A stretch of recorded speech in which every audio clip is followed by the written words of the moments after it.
Okay, this should be Summoning Insight 67, episode 67. Not just a show called 67. Like, it's not like a nostalgic show where this was made in 1967 and it was around like a specific year and like it's going to be like people in diners and on roller skates and stuff. I know that's what Monty wishes the show was. But this is actually Summoning Insight episode 67. And as always, it's sponsored by Alpha Draft. And here's the thing, Monty. The secret to marketing is that you got to put a spin on something. You don't tell a lie, but you got to put a spin on it where it's interesting or there's something favorable. So you ready for this, my friend? This is something even Alpha Draft haven't thought of. So this show is sponsored by Alpha Draft, a fantasy esports service. But many of you will go to Alpha Draft, you'll log up, you'll put money in, you'll make a team. See what I did there? And then what will happen is, for just a few of you, unfortunately, you'll find out that it's restricted. Like, you can't actually play in your specific country or state or whatever the situation is. And so the problem is, you're going to think, oh, what's the point of that? I can't even play. But that's the thing, because Alpha Draft actually runs a bit like the Sith.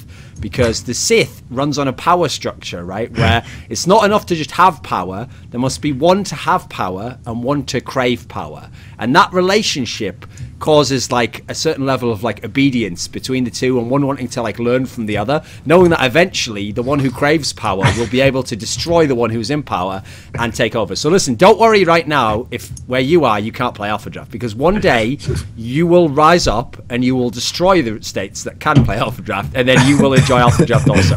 All I'm saying is one day there will be Alpha Draft for all. That's all I'm saying. So I've got a banner ready, I've got a whole quasi-religious army system ready, and if any of you want to get on board, you just contact me and you'll become my Alpha Draft sleeper cells that I will activate in the future. See, they never think of this marketing money. I was born into the wrong job, right? That's actually amazing. So you know about how kind of the development of marketing began in America, right? With Edward Bernays being the nephew of Sigmund Freud. It's actually very interesting. Yeah, it's quite a good documentary on the topic. It's called The Century of the South. It is. That is a great documentary. So, okay. Speaking of things that's just like a bit of slick marketing with something kind of tenuous behind it, we're going to be talking about the LCS today. So, my co-host is Monte Cristo, as always. He doesn't do the LCS. I mean, luckily, he's never had to make that real hard choice in his career where it's like, do I really want to choose, like, being relevant over the money? Luckily for him, he's been able to just keep picking the money option, right? He's never had to actually make that hard choice, like, do I want some money and to be relevant? He's never had to sell out because he already sold out to something he actually wanted to do. So, lucky for you, I guess, right? You're still looking to sell out to the thing you actually want to do, right? Is it coming this year, Thorin? Listen, I can't reveal anything about whether or not I would like to professionally wreck Shaquille O'Neal every single week of my life. But we'll find out one day. Maybe that will happen. Maybe it won't. Well, who can tell? It'll be a surprise for now, right? So, our guest this week is Jankos. And best known, obviously, from his time on Roccat, when they came into the league in Season 4 and impressed everyone for about 6 weeks, and then but in the playoffs impressed us again in the playoffs, beat Gambit. That's pretty good. I mean, essentially ruined Gambit, made Alex Ich leave and literally go off, and now all of Gambit spread apart and actually can't even play LCS anymore. So I mean, in a small way, it's kind of your fault. We have the member of Gambit who can still play in the LCS. Okay, who is that? Forgiven. oh, Alex Ich. Yes. Oh, listen, mate, for the time being, until one day, right, what happens is you get a contact from head office of Riot, and they say, excuse me, Monty, we need to have a disciplinary discussion with you. You go, what do you mean? I mean, we've done everything by the book. And they go, you do know Reginald's just informed us that Alex Ich is Russian, right? Like, what the fuck? Well, obviously he's Russian. They go, you know we don't allow Russians in NALCS, right? We left this to you, we allowed you to police it, and now we found out you're playing with Russia the whole time. Now let that be a lesson to you.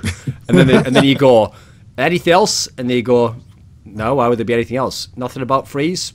No, seems like a perfectly normal boy from Tennessee. Now, if you excuse me, I've got another meeting to go to with, well, I don't know who would be at that point in time. I don't know. Obviously, it wouldn't be Steve Arneset, and the joke wouldn't be about Phoenix, would it? See what I did there? It would never be about him, would it? Anyway, too many in-jokes there. Too many industry in-jokes. I always people watching the show are like, don't care about that, mate. Keep it rolling. So, in season 4, they came along. They were impressing us. They had these good playoff runs. I say good playoff runs. It was like good because it was in the context of being like a new team. Actually, the most heartbreaking playoff runs you can actually have, because you finished 3rd and then 4th. But 4th on the part where you needed to finish 3rd, and then 3rd on the part where you get absolutely nothing for finishing 3rd. And so Alliance were like, don't even care that we lost this game, mate. So that was season 4. You like the way I'm reviewing your own life here? I put my own spin on it. Very nice. It's very nice, actually. So that was season 4, and then in season 5, you know, this guy called Thorin, just an idiot, doesn't know anything about League of Legends, and this is the proof of it. He kept hyping this Jankos guy. He was like, listen, this guy has to be the best jungler. If he can be that good with overpowered Xaxus, oh my god, imagine if he got like some sick mid laner. He'd destroy the whole league. So then he was like, you know what? Fuck it. If you really think something's correct, double down. If it actually happens in history, you're proven to be right. So I made this video. It was like, Roccat has won the off-season. And then they went on to have one of the most mediocre seasons probably in history. Like, had no effect on the league whatsoever. Then after that, they gradually got a little bit better. And I was like, it's all right. They're in the playoffs now. They could do this. Only got to play Unicorns of Love. Anyway, yeah, they just helped make Unicorns of Love look fucking good again. Thanks for that. So another thing you did, another one of your crimes, made Unicorns of Love look good. And even made people for one series be like, Horo, not a bad player, actually.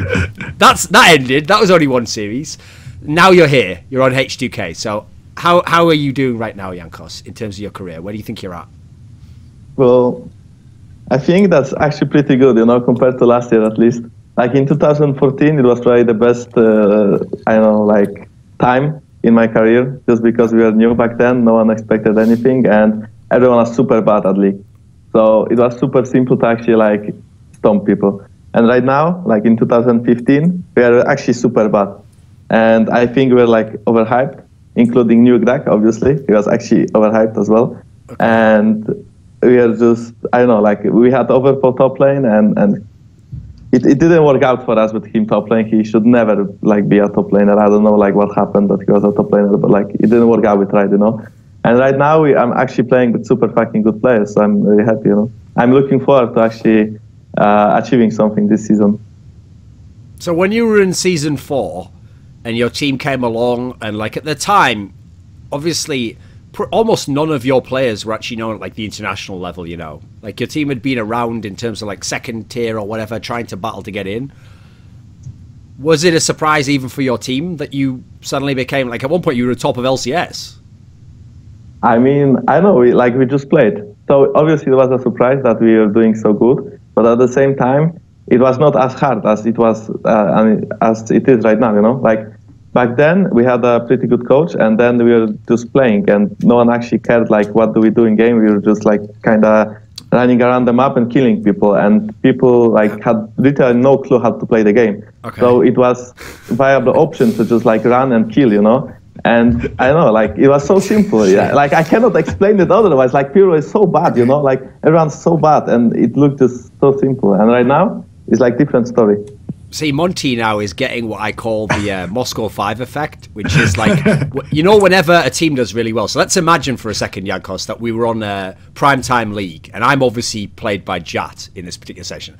So obviously, if this was Primetime League, what we would do when we were talking about Season 4 is we'd take certain sequences and be like, look at the way they moved out. They split them apart here. They knew what they wanted. They went for their goals here. The target was this man here. You notice the way they're going to put the CC on it. Like, I'd break the whole segment down. It would be fantastic, right? I would have actually analysed exactly what happened in the segment. But the problem is, I would have assigned a level of strategic understanding and team play to what you had done that made it seem like there was, like, practice there. Like, you knew exactly. But actually, it turns out it was Moscow 5 version 2, and you were just like, there's a guy, get him, get the little bastard, get him. Yeah, like, that's actually the team shot calls that were going on. Yeah. And then they were like, God bless Europe. It's good, right, Monty? It's unbelievable. How does this keep happening? I just every time I hear one of these stories, I'm just in utter disbelief that they were actually operating League of Legends teams like this. I mean, no, okay, so we were actually smart, okay? We were actually smart, a bit at least. Because actually, that goes, what you just said goes directly in contrast to everything else you said previously. I mean, yeah. What way were you smart? Explain it to us.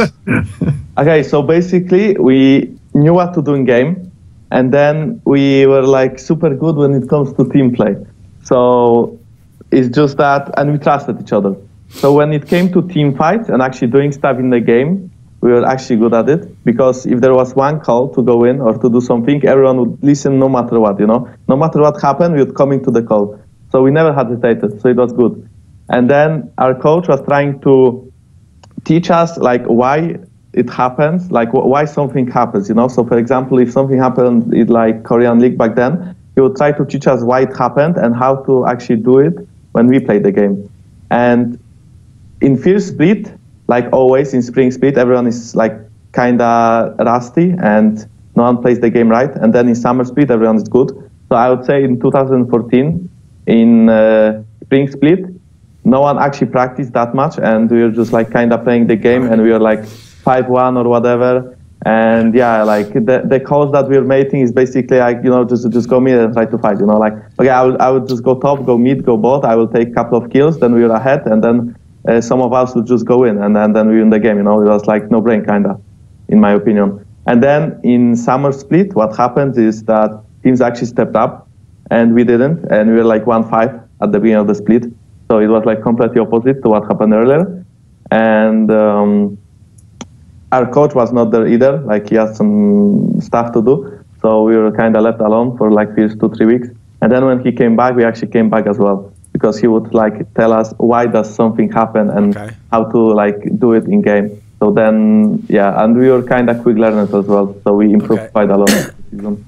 So here's the thing. First of all, just as a general comment, I love the fact, just for Riot itself, that like this is like a regular story in LCS where it's like the people who are the professionals are like, oh, well, season starting, what's it, week 3, better start playing that League of Legends game. Fuck, yeah, just getting back into shape. What is this game all about? You know, like, man alive, like, it's such a fun game. Well, maybe that's it, Monchi. I've just solved it. I've used marketing again. The reason why League of Legends pros aren't in such good shape when the split starts is because they've been playing Dominion in the off-season. There we go. I did it right. I saved it for you. Because you see, Dominion is a lot more fast and fun, so it's a better casual game. So well, I just like the fact that last year they changed it so you could actually get a lot of circuit points from the spring season, but apparently still nobody takes it seriously. There are actual, you know, everybody says I want to go to Worlds, but what they mean is I want to only play for 6 months of the year and then maybe get to Worlds if I try. Okay, so here's a question for you, Jankos. One that actually confuses me a little bit. So when you were describing it right there, it sounded like this coach was like quite a good effect on the team, right? Like, you know, your team was like, you knew how to play the game, but he was kind of like tweaking things, you know, like, oh, maybe do things a little bit like this. So it's, and then he described, like, you know, when he was out, team wasn't doing so well, he comes back, the team does well. So, I mean, the logical thing to do would be, okay, you're our coach for next year, but instead, your team decided, right, you know what, listen, like, bring the coach in the office. Listen, Veggie, listen, we got to get some meat in our diet. So I'm sorry you're out the door. Like, it was nice knowing you, love you, but we've got in a guy who's going to turn this whole franchise around. You probably never heard of him. His name is Leduc, and he is going to be known as the greatest LCS coach who has ever lived. Now, if I'm wrong, mark my words, then you may laugh at me in the future. But I'm sorry, Veggie. Wherever you go now, we will never need you again, my friend. Now, goodbye. Now, please send in Nukeduck afterwards. And then you made this new team. But listen, I don't like to bag on people. You know, I like to give them their fair due. The coaching wasn't as good in Season 5, was it, Jankos? For the first part, at least. Yeah, it was actually, yeah, for the first part, for the spring speed, I would say it was non-existent, yeah? Non-existent? It didn't even exist? Okay. I don't want to blame anyone right here, okay? Sure, okay. Like, was hard worker, but I don't think he had any clue, like, whatsoever about why does something happen in the game. So when we were playing scrims and we would lose a team fight, we would talk about why did we lose this team fight, not about, for example, why did the team fight even happen, and if it should happen, if we shouldn't do something else, you know? So like we were talking about mechanical misplays and stuff like this, which is completely like unimportant and it doesn't matter at all. And he was more of an analyst as well. So he would collect a lot of statistics, and then I think his pick and bans were like influenced too much by the players, and the players actually not that smart as they thought they were. So it was actually a lot of shit going on. And the only reason we did not take Veggie was because he had to finish his studies. So he wanted to leave for one split and finish his studies, and then he'll probably come back. but we choose. But then at the end we choose Yamato over Veggie, and it was the case was as well that he was with the Polish team back then, and they had opportunity to play in the LCS. They were playing the relegations against the Giants, and he didn't really want to leave them behind because he was coaching them like for one split as well. So he stayed behind with them. Yes, guy. Yeah, actually stayed behind with them, which was quite surprising for me because we were actually like begging him to come back to our team.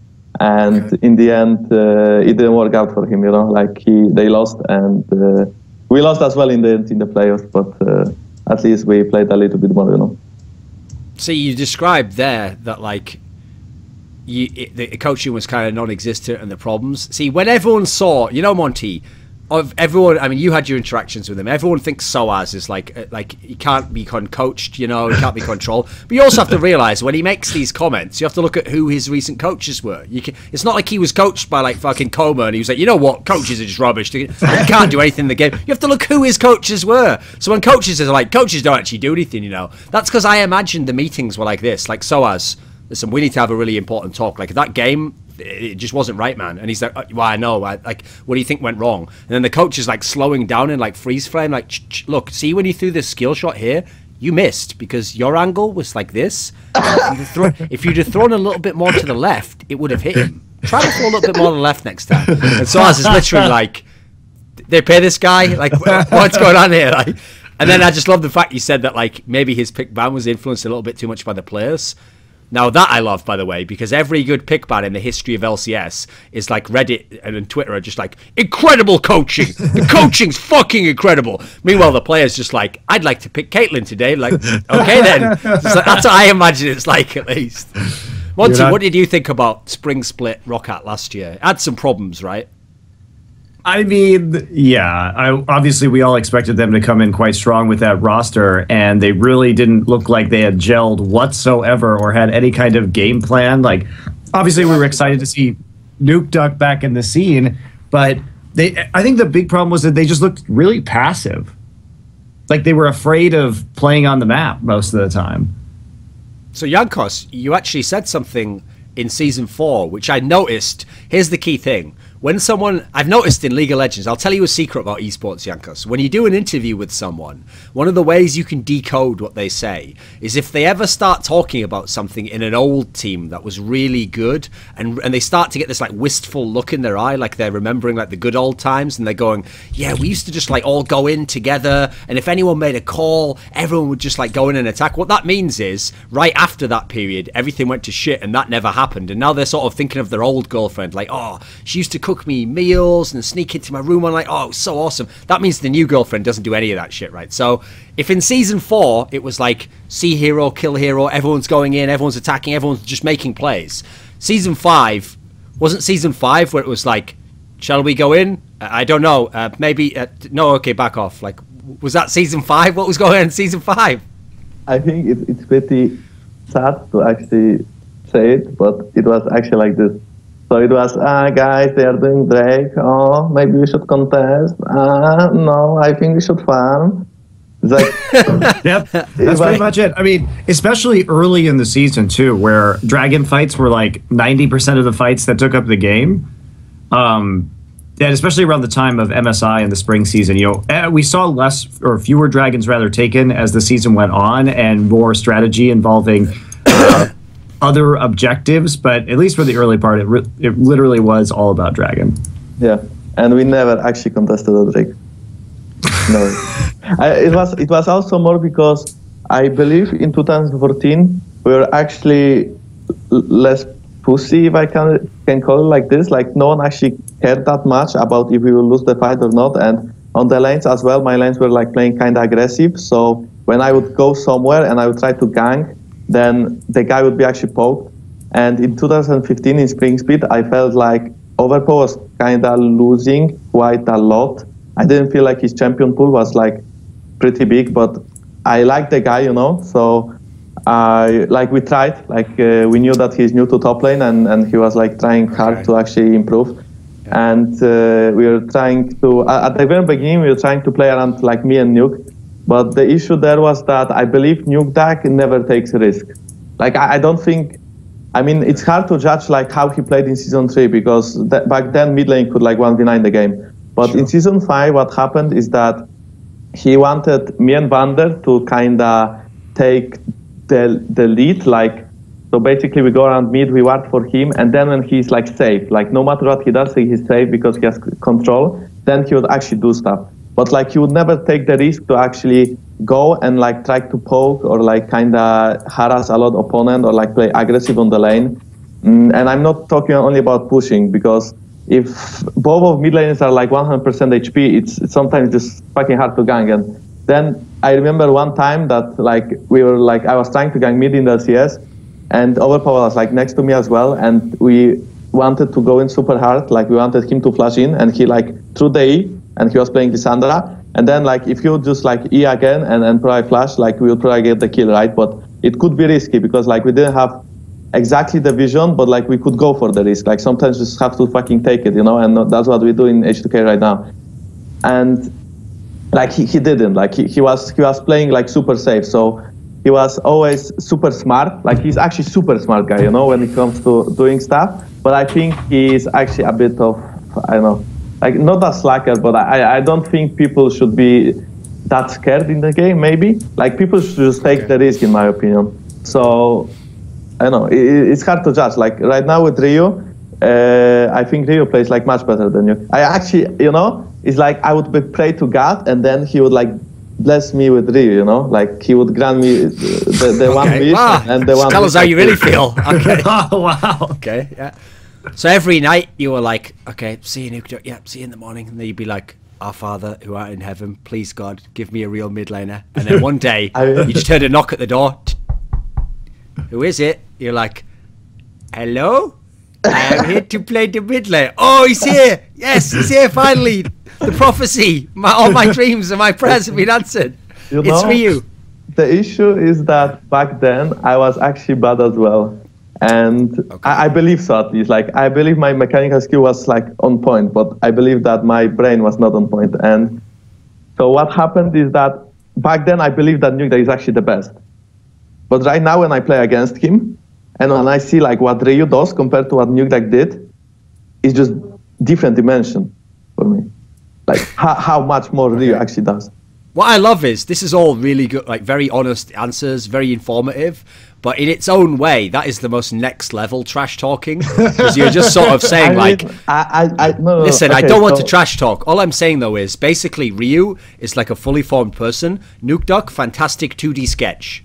Pencil only, no coloring. I'm just being honest, you know, like I don't like it, mate. I like anyone, but I'm pretty sure if you would ask Nuke right now about me, like he would say that I was actually like shit back then, you know, and that's actually true, you know, because in Old Rockad in 2015, like in Spring Speed, we were actually super bad. Like when I like memorize like what happened back then, you know, when I try to think about it, it just makes me want to like throw up, you know. That's how bad we were. And listen, mate, I know the feeling of watching Rockat Spring Split and wanting to fucking throw up and go and delete all the videos of your YouTube channel. I know the feeling. I know you probably don't get the last part, but I know what the feeling is like. So, meanwhile, just watching that Fnatic team just wreck the whole league for 2 splits. So, okay, good stuff. So, here's the thing, though. It's when you say like Nukeduck probably wouldn't think you were that good, and like you were trying to help out Overpower. I feel like that's part of the problem right there. Like Jankos, I obviously don't know much about the actual in-game of League of Legends. Like I've never played on a pro level, but I can tell you one thing that is a rule of League of Legends, Jankos, that every jungler needs to know, which is if you're playing a game and one of your lanes starts to do badly, especially if you know that guy's bad, you don't go and save him. Like this isn't an action movie, okay? Don't you know that thing in you know that when there's a bank robbery and the bank robbers say, "Listen, don't be a hero. Everyone just stay down and you'll all get out safe." What you have to do is don't be a hero. Don't go going into lanes that are losing, because that guy you'll get 1v2'd then, and then you just give more kills to the laner, and you'll be frustrated that he can't get the kill. So what you know what you're supposed to do, Jankos? You're supposed to leave that guy to die. And if he starts crying, you have to put him on mute. And what you do is you go, who's doing well? Mid lane. This mid lane's a beast. You know what, mid lane? We're going to ride you to the fucking... You're gonna take me over the line here. So all in on the mid laner. And you just pretend like you're going to keep doing ganks top lane. But then that's just to make them think you're not going mid lane. And then you always just go mid lane the whole time. So that's why Nukeduck also agrees. Like, you probably weren't that good. Where were the ganks 24/7, bro? The whole point about Nukeduck is it's the opposite. You know that meme about him that he wants like 1v1 no jungle ganks? No. What Nuknak wants is he wants 1v1 with his jungler 24/7 sat in the brush, so that if you ever actually do come up to him, he just goes in on him. Thoughts? Well, to be fair, I think it's not kind of true what you said, because like when you play a team game, you should not leave your teammates behind. You know, like the whole point is to like win the game together. So obviously. I think you should be in the American Army or something, mate. Okay, keep going. No, okay. So I will give you an example from game, okay? So we were playing Vitality on Thursday, right? Yeah. And the quality of the game was actually like pretty meh. Like it was actually bad, you know? The quality. Like that was first game without Ryu. We were practicing with Selfie for 5 games. 5 games practicing with Selfie. I watched that game. And it was like the quality was bad, you know? Like we were playing ARAM for 20 minutes straight. But the whole point was that early game, we knew that they are going to focus on Odwamne. And they always do it. It's Cabochard, you know, so he will just kind of, oh, please, jungler, come, you know. Like, the thing is, Cabochard has a voice, you know, and he's crying a lot. He's like... He is French, to be fair. Okay, yeah, like, he's screaming about, like, helping him so he can actually dominate. And Nukdak was not like this, you know? Like, Nukdak would never ask for help, okay? He's like Forgiven, actually. Forgiven never asks for help, which is quite annoying because even, like, he could set up opportunity and he could, like, play aggressive and you could, like, be behind him, but you have to always initiate that. Like, he will never actually ask for anything, you know? Okay. And people with voice get like more kinda, because if Ryu tells me like, okay, yeah, it's like all you have to do right now is just like commit, you know, set up 2 wards, and then we will kill 10 times. I will do it, and it actually like happens. For example, it's just an example, okay? And then Cabochard does like similar things. So we knew that they are going to just kinda trash on Odwamne. They will just like camp him 24/7 no matter what, and then we left him behind. So we just went top and we just took a turret and we didn't care. Like even though he said in game, guys, like maybe like could I get some help? We were like, sorry mate, like no, not really. Like we have to go top. And then like what happened was at some point he was just farming and then he came back to the game and he was like 5 times more useful because he was playing Gangplank.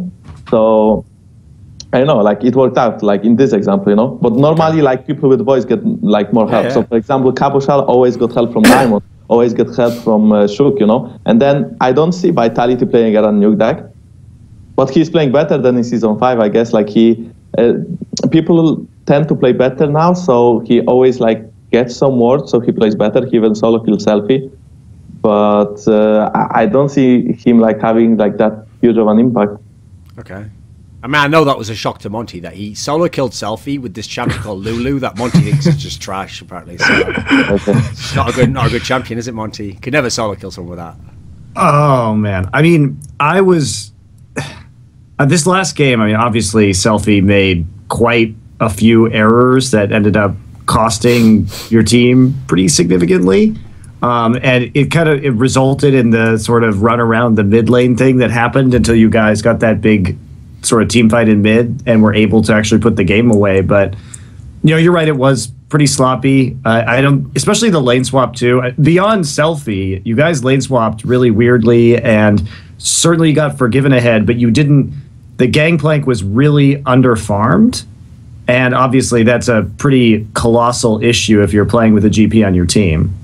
I mean, I can't tell you what the plan was there, just because I think, like I said, I don't think people in EU are actually good right now. So if I would tell you something, they may pick it up. He's got the secret, Monty. He's got the, listen, okay, so I know this chicken's delicious, but you can't know the flavors, mate. It's top secret right now. Okay, so it's finger licking good. Why was he so behind on bot lane was just because what happened is that he had to use TP bot lane. And then he used like 1 stack of corruption potion. So he had only like 2 stacks of potion. And then obviously what happens, you know, Rek'Sai level 3 gang without red buff goes bot, you know, and burns his flash. Oh well, like what he can do against Zola with Gangplank. So obviously he will like be behind. But then on the other hand, we were like super ahead top. So that's why we played around like Forgiven. Yes, so, and you did. And eventually your Caitlyn poke did actually win the day, right? You were able to get down enough turrets and get enough poke damage up with the Caitlyn to do it. We had that TP and we didn't play around it, so I'm super sad. Like, but yeah, it was fine. Like as long as when Selfie has to keep TPing back into the mid lane, you can't use the double TP.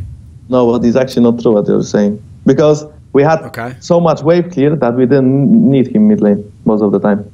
They didn't even need a mid laner. Okay. But, Yes, but yeah. he was TPing back to the mid lane, so Yeah, okay, at the very beginning of the game, yes. But the ARAM like took 20 minutes, okay? Yes, so it did. didn't have to do, yeah, exactly. So let's say first 10, 15 minutes, everyone played good. And then at some point, they were playing ARAM and we were playing ARAM as well. But we knew that we'll outscale them, so we didn't mind ARAM, you know, like obviously we could play the game better, but as long as they are not getting anything and we scale, it's fine. So here's one of the things I've noticed, Monty. This episode has made me realize something that no one's ever pointed out. Are you ready for this observation? Oh, Here's boy. the difference between good European players and good North American players. It's also a cultural difference. Are you ready? So if a North American player is good, what he says is, I'm really good. I'm the best. What a good European player says is, these guys are so fucking bad. Why is everyone so bad? That's the difference. It's a difference in mentality.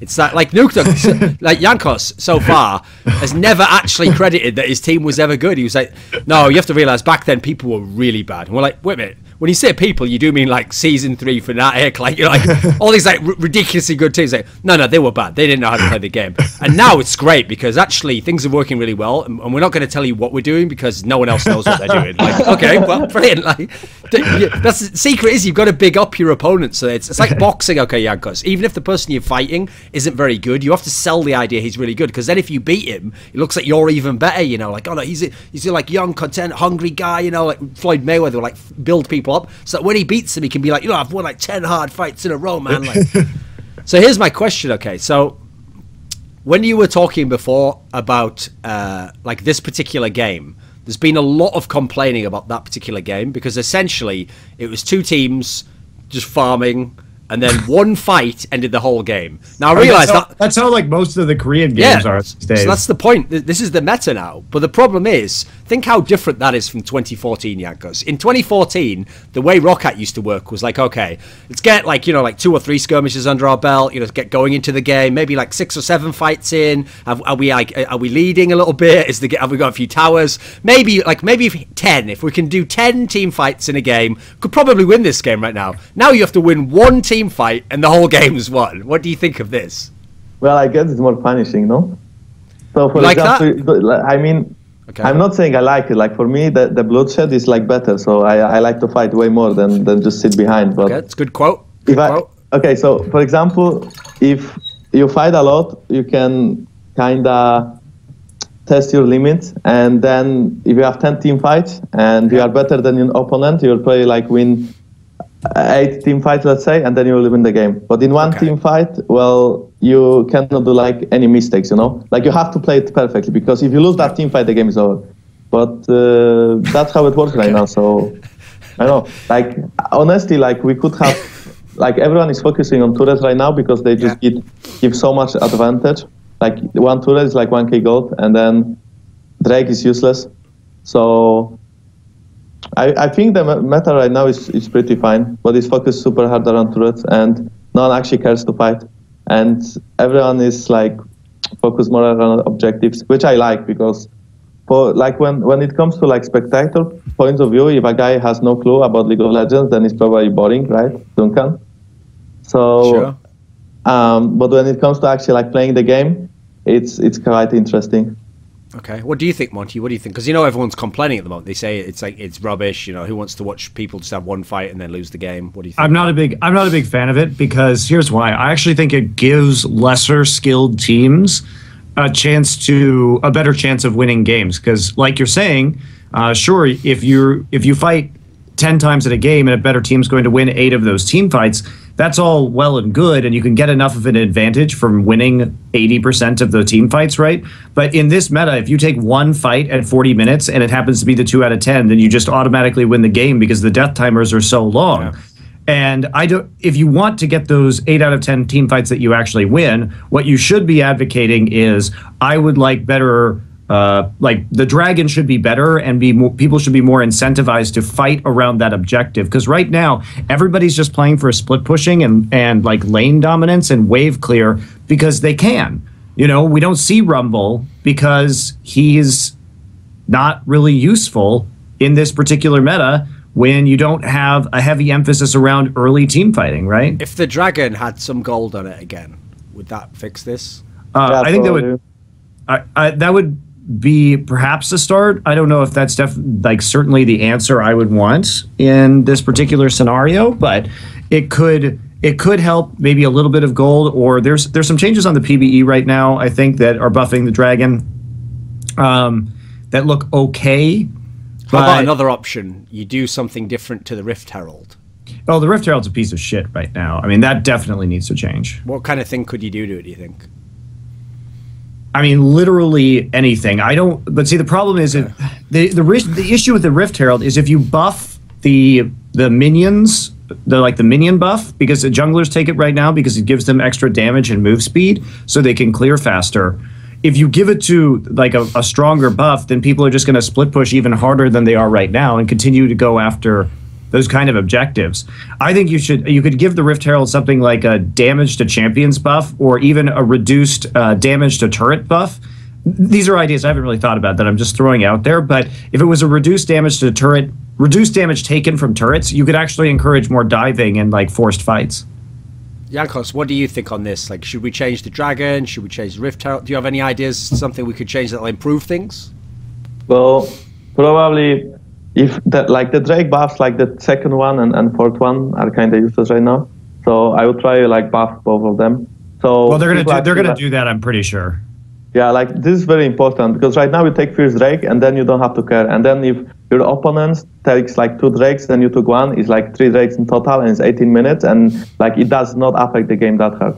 So if the second buff would be more useful and the fourth one as well maybe, then maybe like people would actually care like if they give it up or not, and then they would be forced to kind of pick different comps and not only play around the turrets. Or maybe like the turrets are giving too much gold. Like maybe that's the case, you know? Okay. Maybe if gold would be like, maybe if kills would be like more efficient, if kills would get like give you a lot of more than they are right now, or like if turrets would give you less, maybe that would fix it as well. Because right now it's just not worth it to actually like kill one guy when you can take 1 turret, for example, you know? Like you have to kill like 3 people to like even out the gold kind of.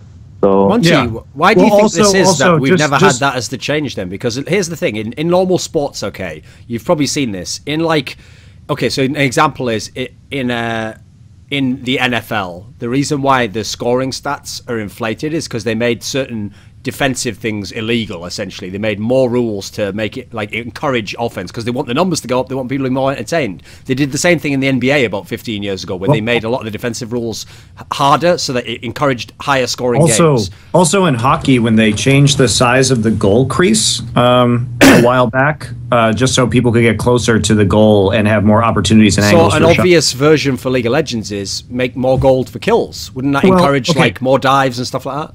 It would, but the problem with that is like when there was a time in League of Legends when kills were worth more early, but the resultant problem that occurred was that it was too easy to snowball off of the very early kills in the game. So if you got like a kill very early and the first blood gold, like an invade or something. Yeah, like on an invade, it could actually just like super snowball, and that was pretty problematic. Yeah, like back then, it was basically like you would 2v2 top, and whoever wins the game, kind of, you know. It was so snowball back then.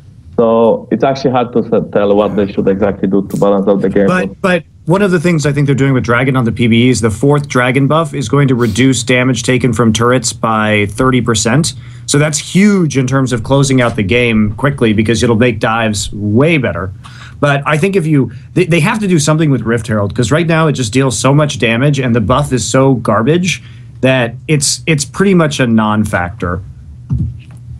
I mean, I still think you can use it in lane swaps. For example, if you go for second turret and you have like huge wave because you're slow pushing. Yeah, you can, but we're talking about ways to make the game less about split pushing and turret sieging. I mean, then it's useless. Yeah, exactly.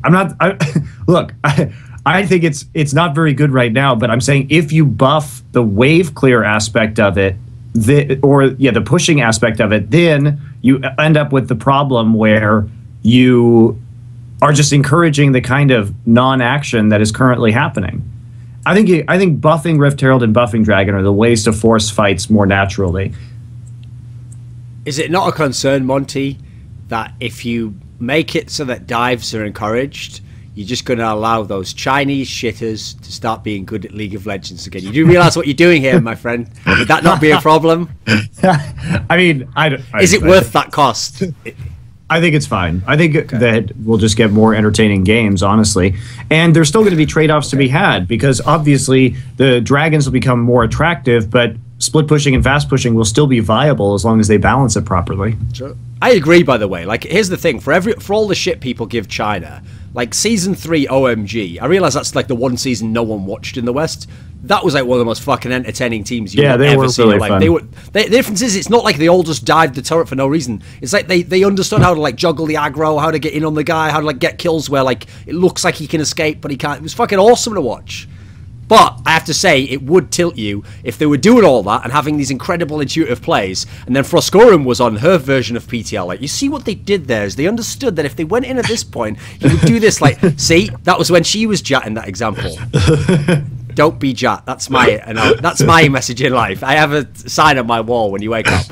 So, and I've never managed it so far. So, Jankos, I have a question for you here that is actually it's going to come out of nowhere, okay? So one thing I found really interesting was when I used to talk to you back in Season 4, every single time you were like a really humble guy. You were like, no, I don't think I'm the best, you know, like I wouldn't say that. Like, you know, Svenskeren and Shuka better than me.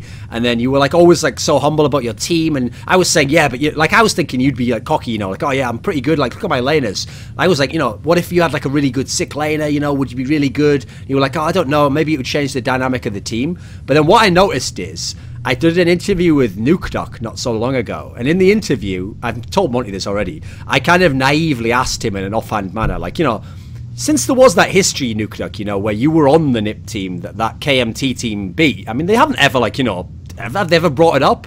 And he was like, oh, all the time. Like, him and basically Jankos and Vander all the time are coming with like new banter for me, like about how they beat me, you know. And then he said what I think is one of the funniest like just throwaway lines ever. He said, especially Vander when he's on that second cup of coffee, which just makes it sound like Vander comes in the morning, he has his first cup of coffee, he's like surfing, then once the second one kicks in, he's like, Nukeduck, remember that time I put you in a fucking trash can? Like, it's like that's what I love about it.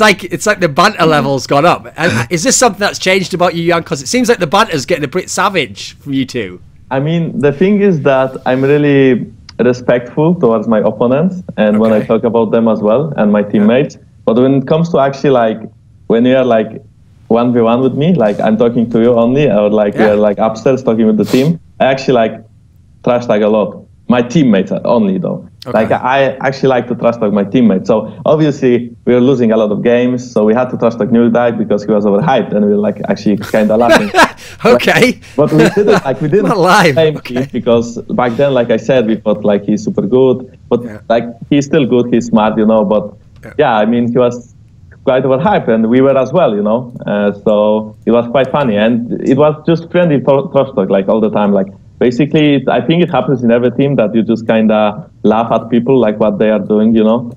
So it's just normal. Like we actually... Listen, I know it's normal. That's the way this fucking show works, mate. But in League of Legends world, that's toxic apparently. So what do you think, Monty? What was the tweet? Was it Vander's tweet about Selfie crying?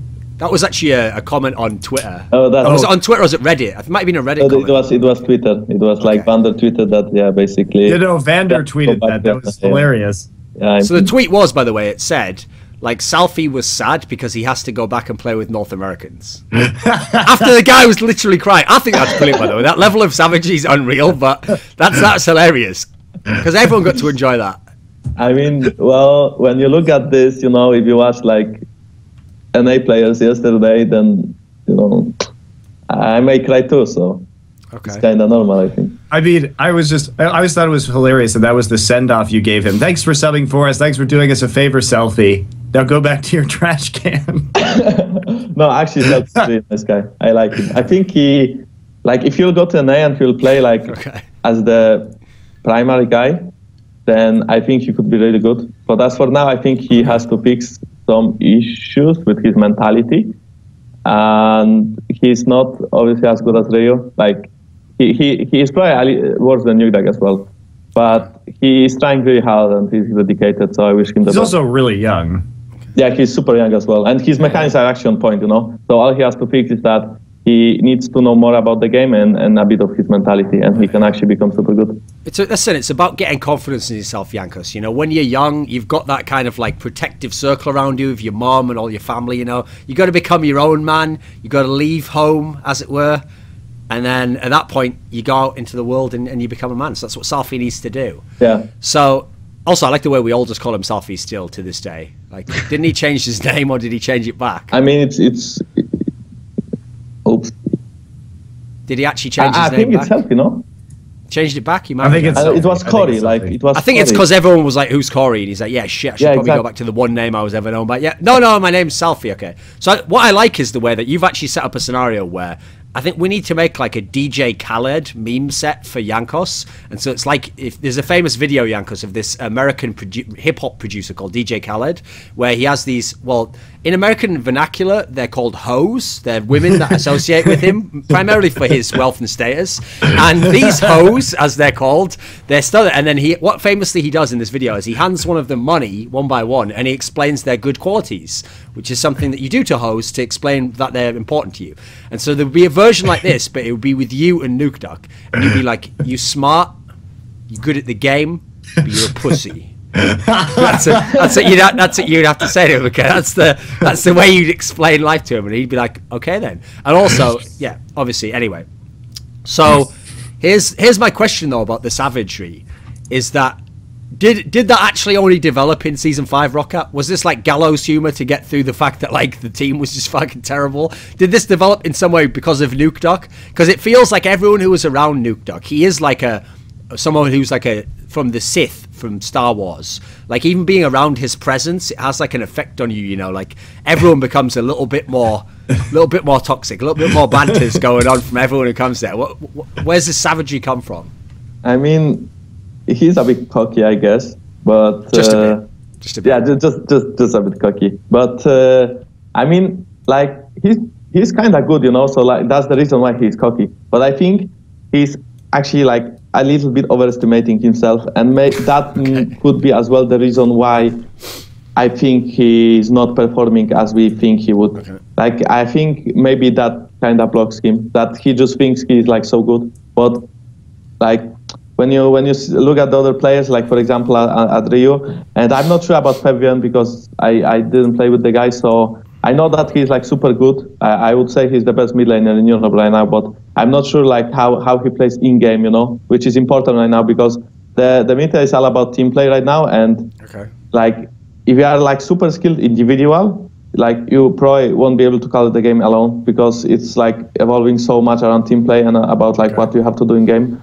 So I think he focuses on himself too much and he doesn't help the team enough, and maybe that's the issue why like it happens. And then in 2015 summer split, when Yamato started coaching us, I think he actually made the team pretty strong. And I think the gauntlet that we had versus Origin was like pretty good played by us. I think we played pretty good in that gauntlet. It's a pretty good series, that one.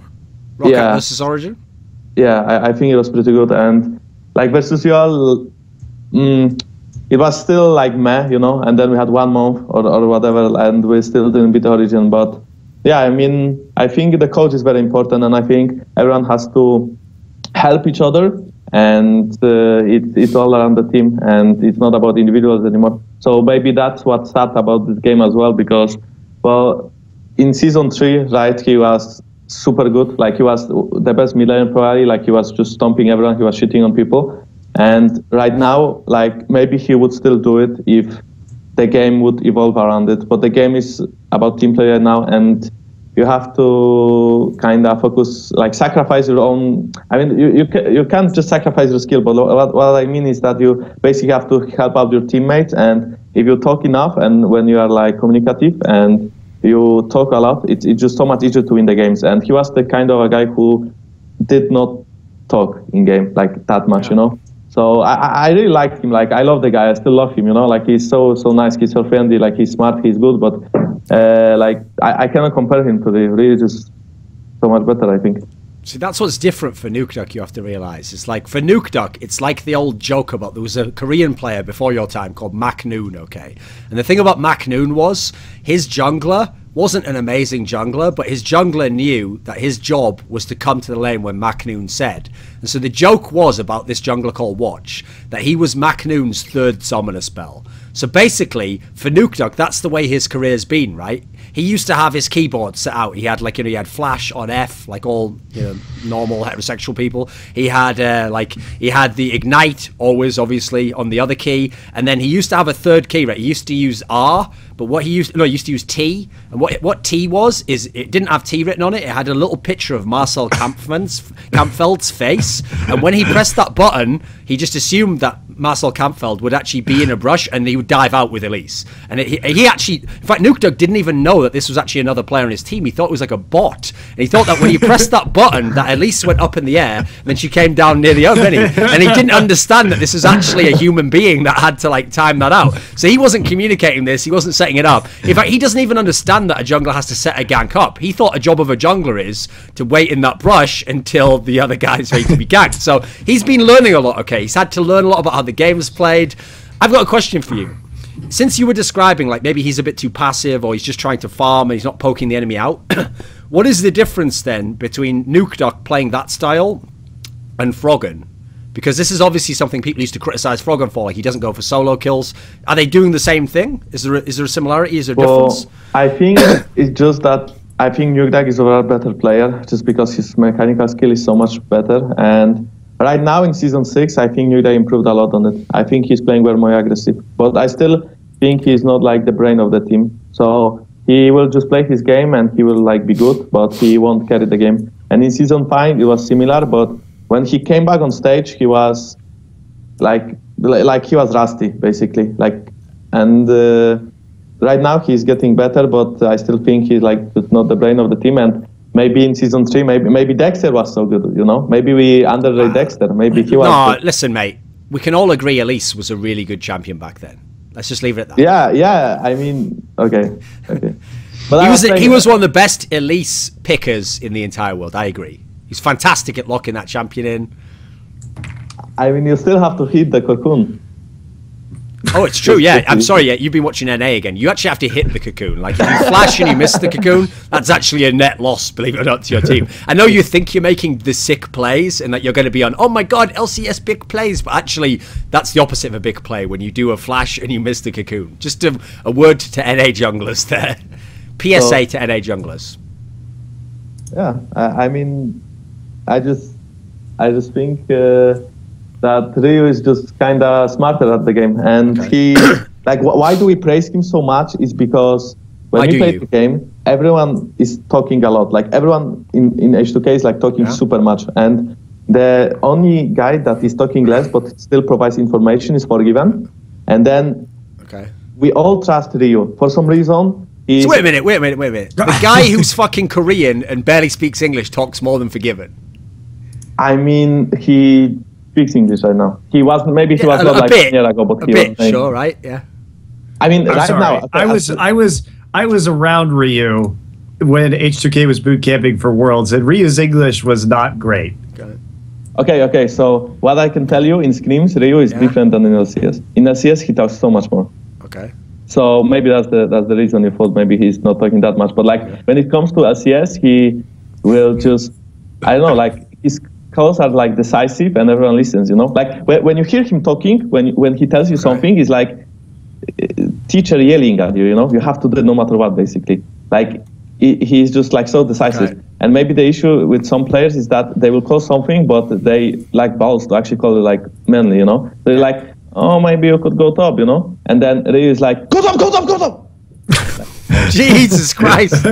Jesus. And then the difference is that people are going to make a video out of that. And everyone knows is like that this is the right call. So even if Osama says this, no, it's just the loudest call. Yeah, I like this, mate. I like it. So what I mean is, so I didn't mean like this. What I mean is that, for example, we probably know what to do in game, right? Yeah.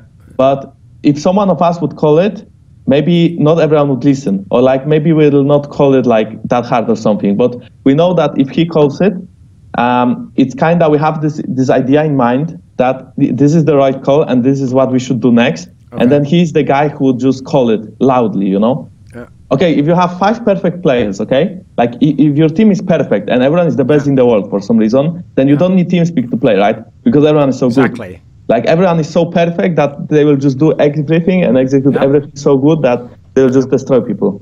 And yeah, so we were good enough, I guess, to know what to do, but it's still good when someone says it. And it maybe it's not like as hard as it sounds, but draw cut, oh, we didn't, and we lost a lot. Yep. And right now, Ryu is decisive. He does stuff, and we believe him, like we trust him, and he is our little baby that we just kind of praise. He's so good. And then on the lane as well, when I set up ganks with him, he always kind of like pressures the lane. He plays aggressive. When I go mid, it's never like I don't see like both people with full HP. Oh my God, he's died. Is it just me has died? Am I still alive? Is the world still alive? Yeah, you died. Oh, wait a sec. Wait a second. It lagged for a second. All right, are you Everyone's back, right? Yeah, we're all back, right? So just wait a second. Right. It crashed at the part where you said, like, I never see both laners with full HP, so just pick up there.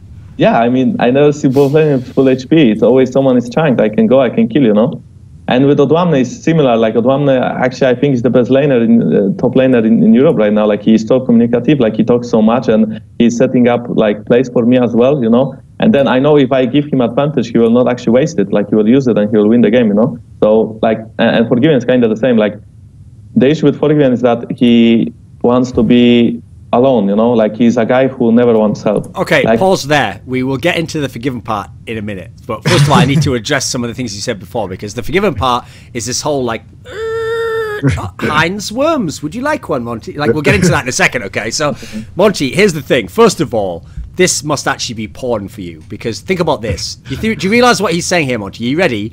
This is what every Western Twitter analyst, every Western caster needs to pick up on. Ryu is the god shot caller, Monty. He shot calls in his second broken English language, and he's still fucking sick at it. That's good, right? That's good. By the way, it's not only this, okay? He's just a fucking great of a player. Like, he's so good. He's probably, like, right after Fabian when it comes to being good, Like, Fabian, I would say, I would rate Fabian... Like, if I would choose between playing with Fabian and with Ryu, I would choose Ryu, because I just think he's so important for H2K. But if I would choose, like, better mechanical player, I would probably choose Fabian. Okay. Monty, what do you think of Ryu at the moment? Because obviously you saw him in his prime when he was in Season 3 and Season 4. He had a bit of a dip at certain times. What is Season 6 Ryu like? I think he's been doing really well so far. From my observations, I obviously didn't get to play this last week, so it's a pretty small sample size for Season 6, but I think he had a strong start. But you can also judge that we slacked this week without him. And we did not slack, like, okay, we lost to Fnatic, which is, we did what they were better, But the 3 games that we won except for Fnatic were, like, kind of decisive, Like, if we had the lead, we just snowballed super hard, like, we just kind of... Yeah. Although I do think that you guys tend to play a longer game style than some other teams, right? No. I mean... Well, you don't, so... I think we... That's the end of that then, okay. Well, you tried, Monty. You did your best, mate. I'm not All right, sure here we go. Don't make me go to the stats. So you don't play longer games than other teams? Okay, okay. Did you watch NA? That he means EU teams. EU teams. I watched Korea, yes. Okay. Korea has way longer games than you have. Yeah, exactly. So, like, we have the short exactly what? No? Okay, actually, I don't. That's my point. So your point is that we actually, like, close the games fast, right? Or is the point the opposite? Because I'm not. Maybe I just misunderstood you. So it's my bad. You guys currently are right in the middle in terms of closure of game time. You are 6th place in Europe in average game time. You are behind the following teams: G2 Esports, Origin, Giants, Vitality, and Unicorns of Love. You have a longer game. Okay. And you have been winning all of your games. Okay, but the stats, like, how much of the games the stats include? Like, do you include the games with Selfie as well? Because yes. I'm pretty sure the games with Selfie... This would be including the games with Selfie. Okay, so with Selfie, I think that's why the stats are so high. because I think with Selfie we were like we didn't know how to close the game when we had lead, and the games were super long just because there was no Ryu. But I'm pretty sure with Ryu our games are like much faster, and we close out the game faster as well. So. I believe you. I'm just letting you know that you only had 2 games. So out of 6 games, you're still the 2/3 of them that were played with Ryu, right? And you're still up there when it comes to average game time, and you've been winning all your games. So even though you've been winning, you haven't been closing as efficiently as, say, G2, who has the same record that you do. Okay. Makes sense, yeah. And not to mention that you still have the second highest goal differential at 15 minutes above G2, but you're not snowballing with your lead as efficiently as G2 is, generally speaking. Okay. I agree. I think they are a very good team. Okay, I went to your Twitter because I needed to find an example of the savagery before we forget it. So here it was, Monty, just to put a capper on the whole nuke, not that sort of capper, on the whole nuke duck segment. So the actual quote went like this. It was a good one, mate. I'm going to find it for you. Let me see. Oh, here we go. It's just, oh, by the way, this wasn't just tweeted like Nuke Duck, the word. He actually tweeted it at Nuke Duck with a character before it on Twitter. It said, Ryu went on vacation. We knew you're going to stay. We knew you're going to stay under the turret no matter what. So who cares who we play with? Right after they won the game. It's one way to do it. It's certainly bold. I'll give you that, yeah. It's certainly bold. Okay. I mean, it was before the game. Yeah. I mean. Oh, okay. Fair enough. That's like, better then. That's better trash talk. Yeah, I mean, when you trash talk, you should probably talk like before the game instead of after the game. But I mean, yeah. It seems like we won, you know. So. You do realize, right, Monty, as well that Ryu is such a boss. He actually just like played a game with no quints at all. I did see that. So why not? Just win anyway. Just be like, yep, no problem. I like to be fair, win games. Runes and masteries are not as big of a deal as some people would make you believe. You think so? I look. We've seen plenty of players win games without having runes and do fine in lanes without having runes or masteries. Do they impact the game? Yes. Are they necessary to win a game? No. What do you think, Jankos? I agree. I mean, I remember like playing with Overpow. He didn't have queens one game as well, and we won versus Nuke Duck as well. And the game with that Ryu didn't have his runes, like his queen essence. I think it quite impacts your laning phase early game, but at some point it just doesn't matter, you know. Like if you have the 15 AP from queen essence, it doesn't really like impact the game a lot, you know. It's like first 5 minutes maybe. Do you think that needs to be changed? Like, is it okay? I mean, it's fine, okay. I don't think there's a point to if anything, remove runes and just keep masteries. Yeah, exactly. Yeah, probably. But I think just because runes were like the part of the game for like 6 years now, then I think they are in a good spot right now. Like the stupid thing about runes is that eventually everybody just ends up taking the same runes or minor variations thereof on particular champions. So why not just tweak all the champions to where they would have that level of, or those specific runes stats, and then just play the game like that? And my argument, too, is that, sure, it limits customizability and some of the fun stuff you can do in the game, but we never even get to see that shit as spectators, so what the fuck is the point? Like, it's just more invisible garbage. I don't believe that's how they actually envisioned the feature, in more invisible garbage. But, okay.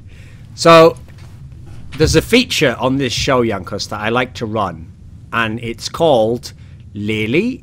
Ryu did that. So here's the problem. I actually have someone on the show now who actually lives with Ryu on like an almost daily basis, is around him at all times. And the whole concept of the feature, Jankos, is that essentially it's like a comedy sketch, okay? And in the comedy sketch, the payoff, the joke, the punchline is always that Ryu's a baller. Like, no matter what happens in life. So past episodes, for example, was when Prolly was like, okay, Ryu, I ordered your food, it'll be $12.50. And then Ryu said, okay, I give you 10. Like, you see the way like the joke always works. So can you give us an example of a Ryu story? Is there a funny one or something strange about him as a person that you can tell us?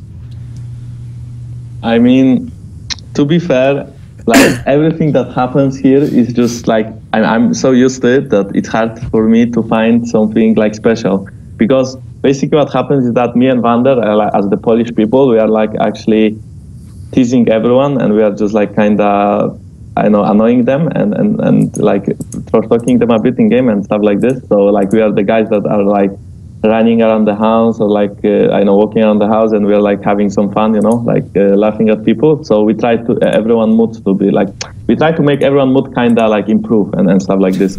And Rio is just our like, I know, like, so when he says something, like he's the big boss, you know. So like we always respect him, and he's like cocky as well, and he's quite funny. So he doesn't talk that much, but yeah, I can't tell you any jokes. I don't think so. I don't remember any right now.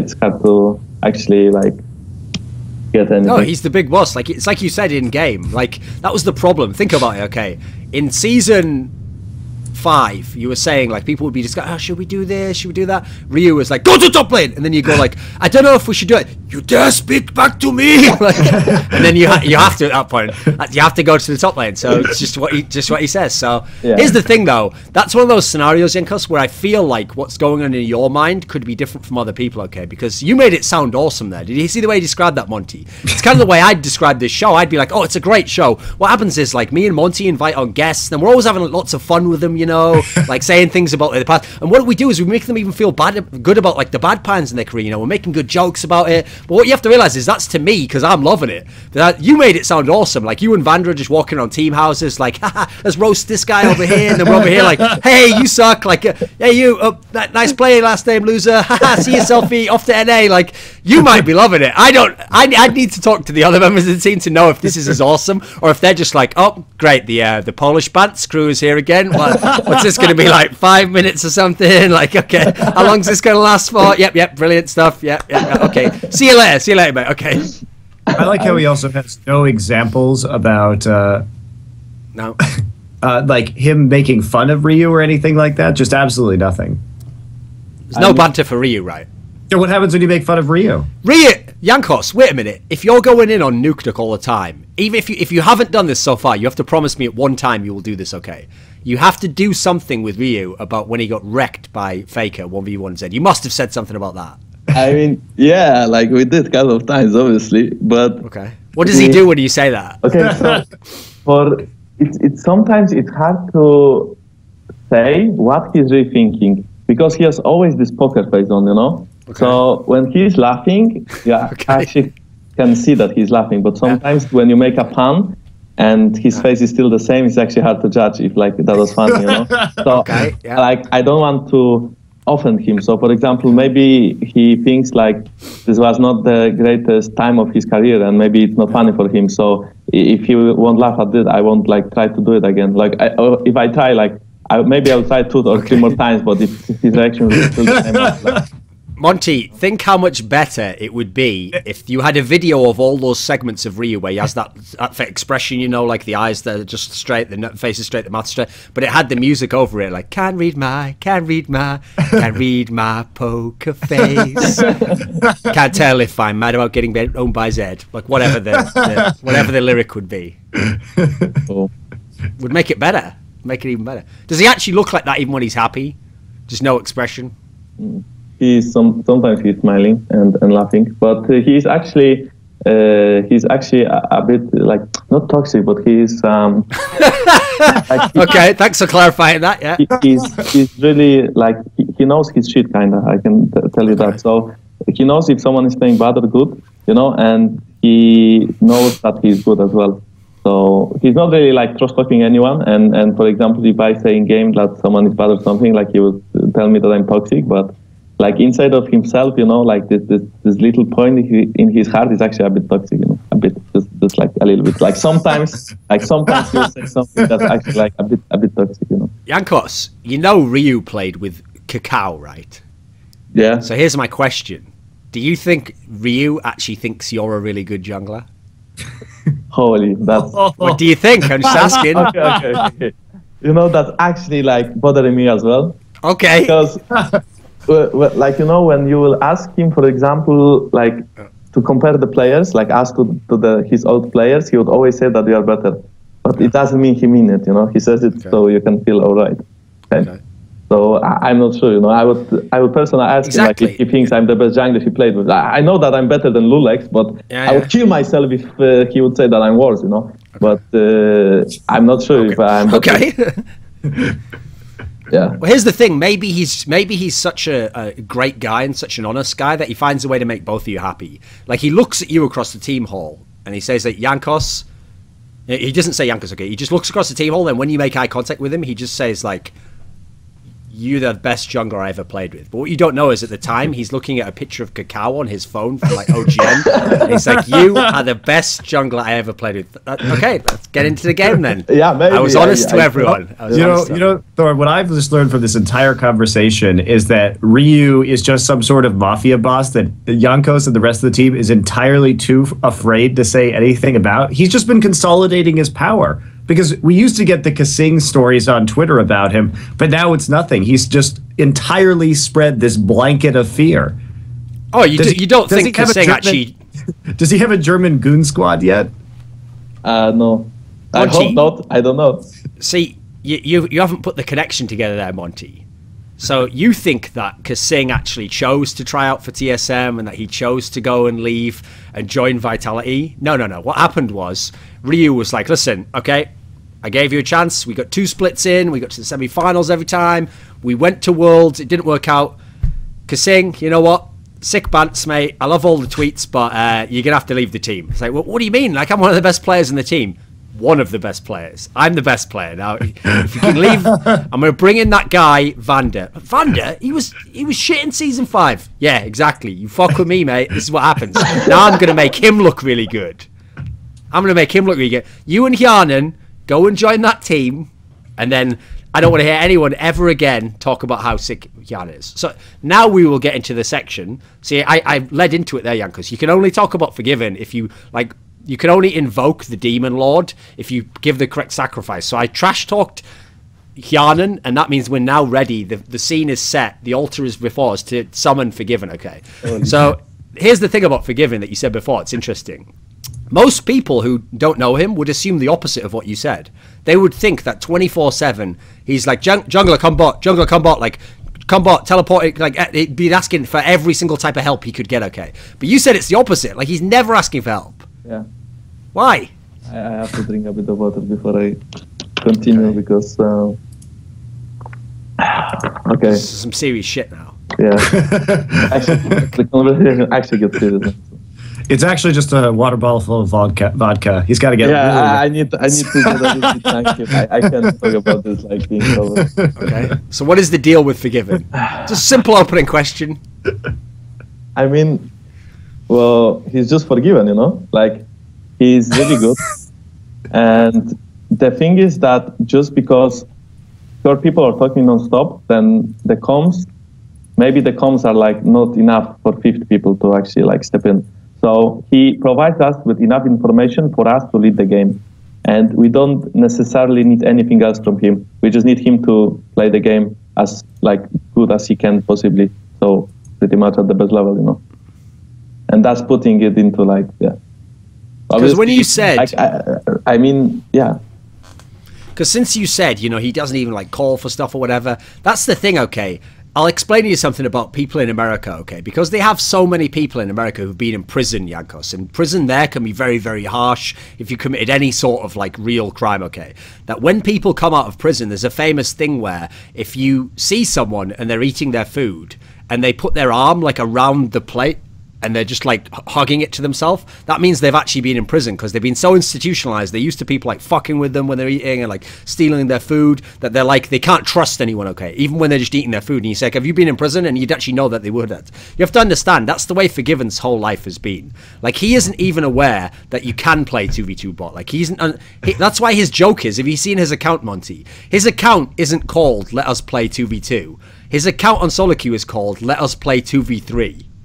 Now, if you understand the joke there, you understand Forgiven's mentality. To him, just let us play 2v3. That's fine enough, I mean, is this a problem? We are working on everything. Okay. So what I mean by that is, I think Vander, like, he has really, Forgiven is like, how to call it? How is the word? Like, he's really expecting a lot from everyone, you know? Like, he's a guy who expects everything, and he's a guy who, let's say, he's the only one who should fuck up, for example. So if you lose a game and he fucked up, he knows that, like, he can trust himself to, like, fix the issue. But, like, let's say he doesn't want us to fuck up, you know? Like, he wants to be the guy to blame, you know? Because he knows that he's playing so good that he won't fuck up. Yeah, it's called Reginald syndrome. You're the only one that's allowed to fuck up and lose the game. Yeah, I know. So keep going. I mean, I can't tell you much right now because it's just too hard to talk about this. But I think he's like really good, and I think one thing that he has to fix as well, and we are trying to I think he never asks for help, and it's kind of a big deal because right now when we had this timing screens that I had like a really good synergy with Odwana and Ryu because they would talk so much more than our bot lane, so I was always ganking their lanes and like we were winning the game. And then enemy jungler would be bot, and it would not end up good in most of the cases, like people would die, you know. And then at some point we decided to try to fix it, and so we decided that no matter what, like I will just try to play on bot. Like if we can't take the kill, we will just take the advantage, or like we will freeze the lane to get deep wards, and then they cannot farm, blah blah blah, you know. Like we will just try to play on the bot so we can get some synergy, so we can actually like learn how to do it on bot lane, you know. And then 10 screens or like 8, we would get stomped every game. Like I would go bot and we would die every time. And we kind of fixed that already, so we are good now. But it was because I basically never came bot at some point, because when he joined the team, like he never talked about like that he wants help. But after the game, he would say that like I stomped like enemy AD carry, but he had like more help than I did, which is not the case because like you didn't ask for help, you know. Yeah. Like if that you've got right to his philosophy there. That's the other thing, Monty. The problem is it's not if you just win a game 2v2. Then to normal people, that's the ideal scenario. Like, right, fair scenario, and I beat you. Forgiven wants to win the game 2v3, so you can be like, I beat you, and the jungler was there, so basically I'm better than everyone. Like, I'm just the best. Like, it's not even deniable, I'm obviously the best. And then if Jankos comes in, he's like, get the fuck... If you come and help, then people are going to say you did something. It's all about me, right? I'm the star of the show here. There was like this fun thing that I can tell you about, but it's like, I don't mean it's offensive, but I'm pretty sure Forgiven will watch this interview, you know? So like, Forgiven... It's all right, You're not alone. It was like, mate, he loves Summoning Insight. Just get ready. Give us it. Give us the good shit. You won't be the first person to know whether things are offensive or not on this show. I think Thorin's already covered that ground extensively, so you can just go ahead and say whatever you want. So go, give us the story. No, but I don't mean anything wrong, you know? So like, I was, this one game I was playing on bot lane, I believe it was against OG or someone like this, and they were playing like a bit around top lane, but when they saw us moving bot lane, they had to rotate amazing to bot lane just because it was like we were pressuring really hard, you know. So then this one game, I sacrificed like 2 of my camps and I went bot and we died and we killed like Niels, and then we ran away, and then like I farmed a bit, I went bot again, and we kind of won the game. Like we snowballed off it, like we won, you know. And then after the game, we analyzed the game, and then like he looks at me and he says that like I was there like unnecessary, you know, like they want 2v2, like they didn't need me, you know. And then I memorized like in my mind that okay, so we dived, you know, because of me you could freeze the lane, you always had wards like this, so you could like play as aggressive as you want. And then like he looks at me and he's like we want 2v2, you know, like why were you there? Like you could have took that one can be the jungle, you know. So yeah, I think he just needs to learn how to get help from other laners because he's really fucking good, you know. Like obviously, yeah. But he's, I don't know why he's so stubborn about things, you know. Like he's so stubborn about like playing like those 2v2. Like in this game, it doesn't really matter that much. Like obviously he's so good, so if he will get more help, he will be like he can just stomp people, right? Because he's so good. So sure. Like why don't us help him? So that's why we are like right now at this very moment we are trying to fix like this kind of. So we are trying to play more around Forgiven, and we played around Forgiven Team Vitality game, and like so like he 2v2 like he totally like shot on Herdman, but that was partly because of level 1 where like they lost summoners, so we cannot blame them, you know. And then against Rocket, I actually don't remember the game too well. I think we won as well like because of Forgiven, but I mean, yeah, like we are just trying to help him because we know he's really good, but he has to sometimes sacrifice his pride and let us help him, you know. Monty, this has to be the most unique problem I've ever heard of in Western League of Legends. There's an AD carry who complained that his jungler came rather than take another camp in the jungle. Like, you know, I joke that Forgiven's like a white Korean. No, he's not just a white Korean. He's a white Korean, like, unimpressed Asian father. He's like, yes, you came bot, but you didn't help. Why not get camp as well? Just like, all right, bloody hell, like we got the kill, didn't we? Like, you could have done it better. Okay. Yeah, so exactly, no. So like we were just trying to fix the issue because I think that's pretty important because, like I said, with Odd1, with Rio, like they talk a lot. I don't need to like to get any synergy because I just come there. Like they tell me, okay, so this guy will be pushing now, you know, and maybe we could try something, and then I judge myself. Like for example, if I could say. If I could come, and then if I don't see the opportunity and Odd1 will still say like you should definitely like come top, I will just go, you know, I will listen to the call, I will trust him and it works, you know. But with Forgiven it was that Vander always tries to like play super good when it comes to like mechanical because otherwise he will get flamed. I mean not like, okay, I didn't say that. Okay, so what I mean is that Forgiven really requires you, like I said, like to play super good, you know. So if they will fuck up something bot lane to V2, it's like more on Vander than on Forgiven because yeah, like, but I think they are improving a lot as well. Like their synergy on bot lane. I think I can definitely say that right now they would be like the best 2v2 lane. Maybe Nils and Miffy would be on point as well. I think like Nils is super good too. But the whole point is that like yeah, just sacrifice your plight, you know, and like let us help you. Like I'm not going to bite you, you know. I'm not going to take your CS. I just want you to win the lane. That's it. Thing is, though, if you are as good as Forgiven is, it must like command some kind of respect. Because I mean, almost every game I watch him play, he always does like. There'll always be one moment where he does one of those like ridiculous faker dodges, where he's like just within the range of something, and he just like steps out like just like a side step at like the last second, and he just does it like, oh, it's no big deal. I do this all the time. I always just like dodge at the last second like that. Like, he's a pretty good player. I mean, it's yeah, he is. I agree. I mean, but quite funny is as well that sometimes in the LCS in games, like he's one item ahead of enemy of AD carry, you know, and he's like farming him by like let's say 50, 100 CS or whatever, and like clearly he's stronger, way stronger.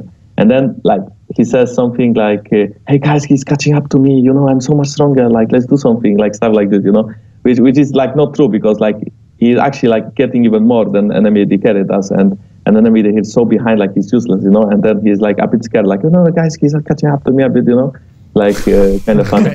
But okay. But who is this guy, Dick Dastardly or something? Okay, yeah, okay. But yeah, I mean, he's super good. So, and the thing about this team is that everyone knows that he's good. So we are not letting anyone trash talk like anyone as well. So, like for example, we really rely on like arguments when we discuss stuff. So and it's not like he's playing with CW anymore. Like so he can just shut on us because we are playing glove bad because of, everyone in this team is like good. So for example, if I don't go bot and then he get ganked, like there was scenarios like okay, so I don't go bot like whole game, you know, and he gets ganked and they die. And then, well, I did make something happen on other lanes. It's not like I was useless. Like we traded top for bot, for example. So that's what we did in Vitality game, but opposite. So we traded like Forgiven farm for like Odd1, you know, like we were ahead top, but they were ahead on Cabo Shard. So that's what we did in Scrims, but opposite. So like we were ahead on Odd1, but we were a bit behind on Forgiven. Or like he was even in CS, but they took 2 red, or like they got a kill because like he was pushing. He didn't like. He kind of underestimated the pressure coming from other jungler because, like, we know he's not top lane, so the only lane he could do something is bot lane. I mean, that's the playbook, you know, that's so simple.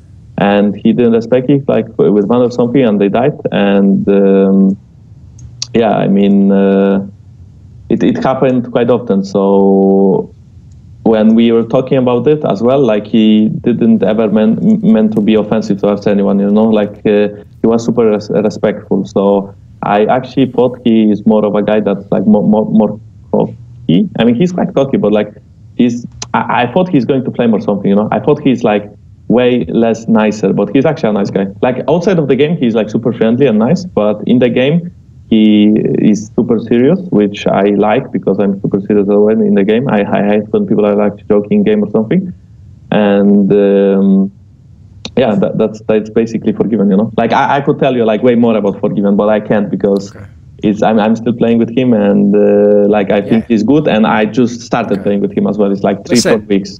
Don't worry. When eventually, because one day, no matter how, even if it goes amazingly, say you win the next 2 World Championships, one day you won't be playing Forgiven anymore. And at that time, we will do an interview, and it will be about Forgiven. Okay, so don't worry. Like one day, save all the stories. Yeah, exactly. Save all the stories, save them all up, and we'll get them all up. But Monty, since Jankos has limited time, I want to talk about some other teams aside from just his team and the old Roccat team. So one team I want to talk about right now, I want to get your take first, is what do you actually think of this Gamers 2 team? Because at first, people could be like, oh, well, everyone, people have differing schedules in terms of how difficult they are. But at least for right now, you have to say this G2 team's pretty good. I mean, yeah, it's been a bit of a surprise, but Perkz has looked good, and Trick, coming out of Korea, has been putting on a show. I do think that G2 plays over aggressively, and just from watching their games, like they're mechanically skilled, and I think that they have a good pool of champions that are effective for them. But I think that eventually their over aggression and their seeming miscommunication between like Trick as a Korean player and then the rest of their guys on the dives could be kind of an issue. But individually, they're looking strong. I just don't know if their teamwork is going to win out in the long run. Okay. What do you think of G2, Jankos? Okay, so in LCS, I can't say much because they had Udry. I was playing as Udry, so what can I say? But otherwise, like in scrims and stuff like this. Wait. Are you implying that like Udyr is overpowered? No, I'm implying that Udry is quite like bad pick. So it's too easy.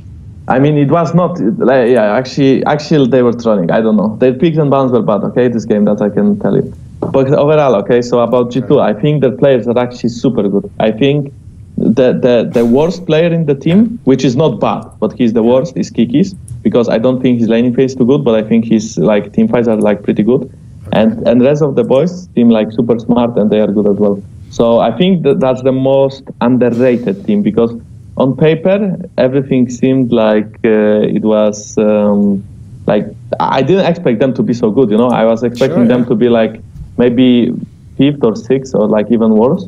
Because I didn't know like who Trick was, I didn't know who Emperor was. Hybrid was like random solo queue player that tried to qualify a couple of times but he failed. And Perkz was like this super cocky motherfucker from solo queue, that was just good, but like I didn't expect him to. I expected him to slack on stage a bit. I expected him to be like a guy who would play over aggressive and then on stage he would like piss his pants, But he actually did not, and he's performing super good, on stage. So I actually, it's quite surprising. I think they could, like, if their team play will be on point, I think they could be probably the best team in Europe.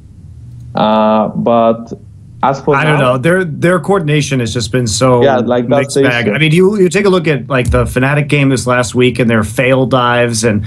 They just look like they can't communicate very well because they were not communicating that the double teleport was available. And I think this is just a language issue, honestly, but they haven't had the cleanest team plays.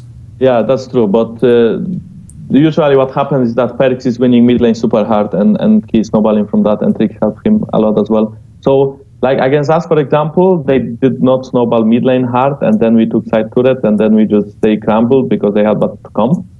So, I still think we need to see more of them. I think they could be really like the dark horse of the ULCS this year if they will fix some team play issues because their players are like talented. So and they are. I was talking to Forgiven the other day, and he was really excited about playing against Emperor because he thinks he's very good. I mean, I actually think that, like, the way you described it, like, I agree, by the way, on the Udyr thing. Like, you know how much it triggered me that some guy called fucking Trick just, like, locked in Udyr when it's not even, like, some shitty player. Like, do you like the meme, lads? This is your career here, mate. Like, this isn't a joke. That joke lasts for 2 minutes at the end of Champs. Like, then you have to play with that shit. Like, and you lost the game as well, you idiot. Like, what's the point of that? Also, it's like he was trying to... It's like Kikis was like, no, it's a good pick. Go ahead. I just do it all the time. Why not? It might work. I mean, you're actually right, by the way, about Perkz being super cocky as well. Here's an interesting story for you that people won't know about Perkz. So, way back It was in March of 2015 when Perks was just some scrub challenger player who thought he was going to be the next god, like every fucking challenger player who usually comes up and they normally all get humbled, right? When World Elite was getting finished second at that IEM Katowice, Monty, and one of the amazing things about that run was they brought in this brand new mid laner, Shiye, and he had this really good performance, actually. He was having like crazy games. He was good on Ari. He was obviously supposedly really good on Diana, but that was actually the trap, it turned out. So anyway, he had a really good tournament, right? And after the tournament, because everyone had been shitting on GE Tigers by saying, oh, well, you do realize like WE are just like the 12th best team in China. So that must mean that China's like way better than Korea. I made the point, like, to be fair, they only have like 60% of the team that was the 12th best team, and the brand new player, the mid laner, was their star. Perks actually like messaged to me on Twitter, and all he said was, go back to CSGO if you think he was a star, smiley face. And so then someone responded to him, right? And someone responded to him and sort of like tried to get him to expand, and he just said, wasn't even good in lane, got kills from 2v2, which Spirit played perfectly, and still sucked afterwards. Depressing. It's like, really? Is that depressing, is it? You only beat like the best team in the world at the time, and then went to the fucking final, almost beat TSM again. Well, like, is that depressing to you, is it? Oh, okay, mate. Well, okay. at least at the end of the day, he put his money where his mouth is, and now he's tied for first in the ULCS. Okay. But I'm just saying, mate, listen, you better keep it up. You better keep, because you know I like that banter too, so I'm going to come out and I'm going to call it depressing if you ever get shit on 2v2. Don't let it happen, mate. Don't let that jungler carry you, just saying. So I'm just putting it out there. What do you think of Perks as a player, Jankos?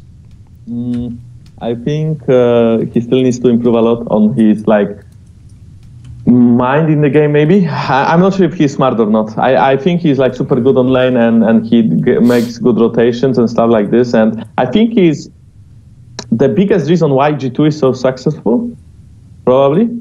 I don't see, like, I mean, not sure what their comms are at, you know. But I mean, it helps when you get 13 kills in a game. Yeah, exactly. Like, you know, he's the new guy, no? Like, he's just destroying everyone as for now. Like, he's winning the lane, like, every time, no? Like, did he lose to someone?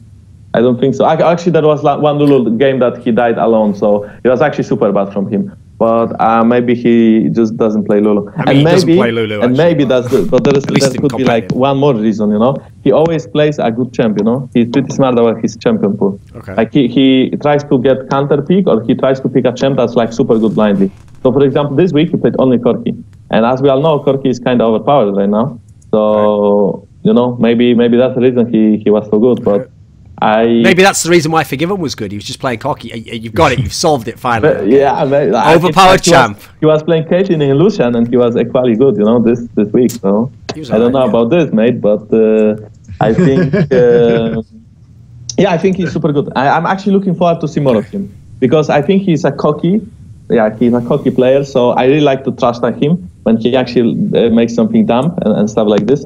But he delivered as for now. Okay. See, Forgiven's already won, Monty. He's got into Jankos' head because he's already convinced Jankos, like, if I play Lucian and Caitlyn well, I must be a really good player. Like, he's done the groundwork. He's set himself up. And now you know what's annoying though about Forgiven? That he doesn't play Kalista. Oh no, don't worry. Listen, I've only had 700 conversations. It's almost like, you know. Okay, there's a show. It's probably before your time, Jankos, called The X-Files. And the way The X-Files used to work, here's the way the formula was. There would be some like crazy thing would happen, like aliens come down, or there's a vampire, or there's someone with psychic powers. And this guy called Mulder, who's an FBI agent, would always see that thing happening. And he'd see the alien, and he'd shoot at it, and he'd be chasing it, and he'd be fighting with it, and he'd find all the evidence. And what would happen is his partner, the other FBI agent, was this woman called Scully, and she would be very skeptical. Okay, she'd never be there when the alien was there. She'd always be like, was it really an alien though? Like, maybe you're just seeing things, and you know, like it was like a difficult situation. And he would be trying to find evidence all the time to prove to her, like, no, look, it really was an alien. So what's been happening is all the time, Forgiven's like, listen, forget it with Kalista. It's not a good champion. You can't even carry the game with it. And I would be like finding evidence all over the world. Look at this game from Def. Look at the way he carried on that there. He's like, no, he didn't carry it because of that. He carried it because he got a gank early on and this happened. I'm like, no, look, he carried it in this team fight here. And he goes, no, but you have to realize if this had happened in a lane swap early on, it wouldn't have mattered later. And it's like all the time I'm finding the evidence, but at the end he never believes, So I've done my best.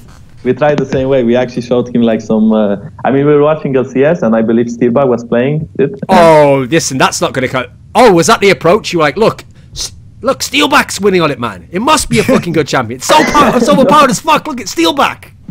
No, we didn't mean to offend Steelbug, but like Forgiven thinks he's much better, right? Because it's true.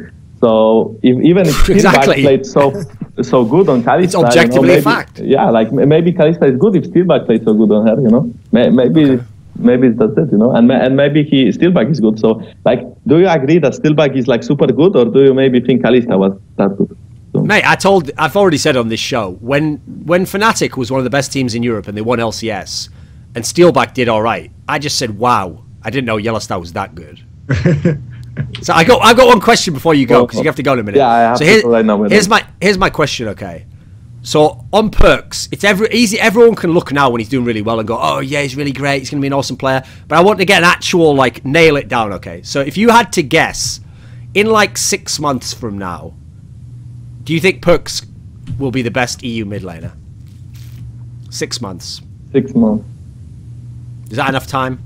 Do you think it will happen eventually? Will he be like good now, but maybe he'll level off a bit and he'll just be like just a good player, but not the best? What? I think either he will be top 1, either he will be top 2. I think so. With Febiven or with Ryu? For our team, Febiven and Ryu will be always the best. But when it comes to like, it's so hard. Actually, a hard question. I just rate Febiven like kind of high. I think he's very good, and maybe I would say that, for example, Febiven would be the best, and then Perkz and Ryu would be like the same spot as number 2, but only a little bit behind Febiven, Like, it's no big difference between them. Okay. Do you have any parting words then before you leave the show? Any final thing to say? Any final thing to say? Nukeduck, I love you, bro. I didn't mean it as an offense, but that's true, everyone was back back then, and then you were underperforming, I was underperforming, so. He won't mean it as, like, he won't understand it. He will get my point, I'm pretty sure, because this guy is actually, like, a bit cocky, but he knows his feet. So I don't care, like, I'm not worried that he will get it, like, wrong, so. And he was, like, 50% of this show, so. Yeah, it's true. It was it was basically a Nukeduck roast. Yes. Okay. Yes. Right. Thanks for coming on, mate. Thanks as well. Thank you, Monty. Right. Wait a second. Okay, we are back on the show. I don't know why I say it like that, because obviously I just fucking edit the VOD, so they never went anywhere. Like, there wasn't some commercial with like insurance and like boner pills or whatever the fuck. But all I'm saying is, we need sponsors. There's a spot at the bottom there. If you have insurance or boner pills, I'll sell it. I'll hawk them all. You see my skills. I can do it, boys. So, okay. We'll stay in Europe for a little while to cover that section. Because, like I said, we ended up talking so much about the idiosyncrasies and personal failings of Nukeduck for the last 2 hours that actually we didn't get to as much of Europe as I thought we would. I thought it would be all about Europe. I even naively, for everyone who's watching the show, asked Jankos before the show if he'd watched LCK. I thought we'd fucking get to that in 2 hours. Never got anywhere close, of course. He was too busy breaking down the psychology of his lane carries. Okay. So, in Europe, on the G2 topic, let me ask you a similar question along the lines to what I asked Jankos, but not just about Perkz. Like, do you think G2... Okay, I wrote a piece about this where I essentially implied it, if you kind of read between the lines. There is a team every season, it seems like, in a ULCS who come up and they do so well for the first 6 weeks, and then it's not that they necessarily become bad. Sometimes they just become like Roccat, like a good team. Like, they level off a little bit and they're not wrecking everyone. And then maybe some of the players are still good players, but they're not the absolute best players. Or, obviously, in the rare exceptions, they do break through, they do become an amazing player, and they are really, really great. What is your sense for what will happen to G2? Do you think people will like figure out how they play, or is there any? I just think they're going to start as soon as teams start to really develop better teamwork, I think that the way that they over-aggressively dive, and I said this, and we saw the flaws in their game this week against Fnatic, who I think is also having similar communication issues, but against double teleport teams that can punish their overextensions and their turret dives, I think that that may cause them to lose games. No doubt they're very good, right, when it comes to the actual individual play in the game, but that is, I think, somewhat secondary to the fact that I think they came in strong, and I think as other teams develop, if they don't develop better English skills, then that might be an issue. What do you actually think in terms of like the long-term future of Perkz? Like, do you think that, like, has he shown you enough so far to suggest he's going to be like the next Febiven? I think he's looking pretty good right now, for sure. I think it's too early to tell. I don't know enough about him as a player, I feel, at this point in time. I'm unwilling to commit on Perkz until I see more. I mean, I've only seen this guy play like 6 games ever. What do you make of Kikis top laner? I think that I was listening to Deficio talk about him earlier this week, and he's still... The jury's out on whether he can carry top laners to the degree that it will probably be necessary at the top level of competition in the LCS, but I think he's looking actually surprising. He's looking much better than I thought he would, that's for sure. Because one of the things I have to say about Kikis is, it's easy to make fun of like some of the stupid things he does and some of the obvious like flaws he has as a player. But one thing I always give him credit for is somehow he does manage to get kills. Like he's like the example, okay, of the player who you have in every sport, who like, so in hockey, for example, it's not like he has like mad skill skating. It's not like he has amazing accuracy, but he's like the guy where if there's like a loose puck, he can just put it on the net every time somehow. So it's like at the end of the day, if you can get some success, you don't have to look like suave as you do it, or like technically brilliant, or as though you had some great plan. If you can just actually accomplish the small goal, that you got to give that guy credit. You know, he has been part of successful teams to a degree. He has won some games. And I think that, honestly, having watched his jungle play, that he's probably going to be better suited to the top lane. I think that that's just where he stands right now, and that his champion pool was always kind of weird, right, and non-meta, and I think he, just given the way that the top lane operates right now, he has a chance to really play, especially if we go back to sort of a meta where we have like a lot of tank top laners, that could be very useful for him. Because he's never had any kind of hesitation to engage, right? What do you make of Emperor in Season 6? Because obviously, Season 4, very good. Season 5, off in Brazil doing God knows what. And then later on in NA, but then, as it turned out, innovator of a new trend, unable to play due to visa issues. He was doing it before it was cool, kids. So he was like Grandmaster Flash. He invented hip-hop. So anyway, now all the cool kids are doing it. So what do you think of him in Season 6, though? I think he's looking fine so far. I think he's definitely in the upper echelons of AD carries. His individual skill seems to be very good. I mean, you know, he's one of those players where if we'd have been talking in, like, say this was May 2014, he's a player where we would be able to joke and go, oh, of course, if they ever went to LCS, ha ha ha, they'd wreck everyone and dumpster everyone. Is it that pronounced?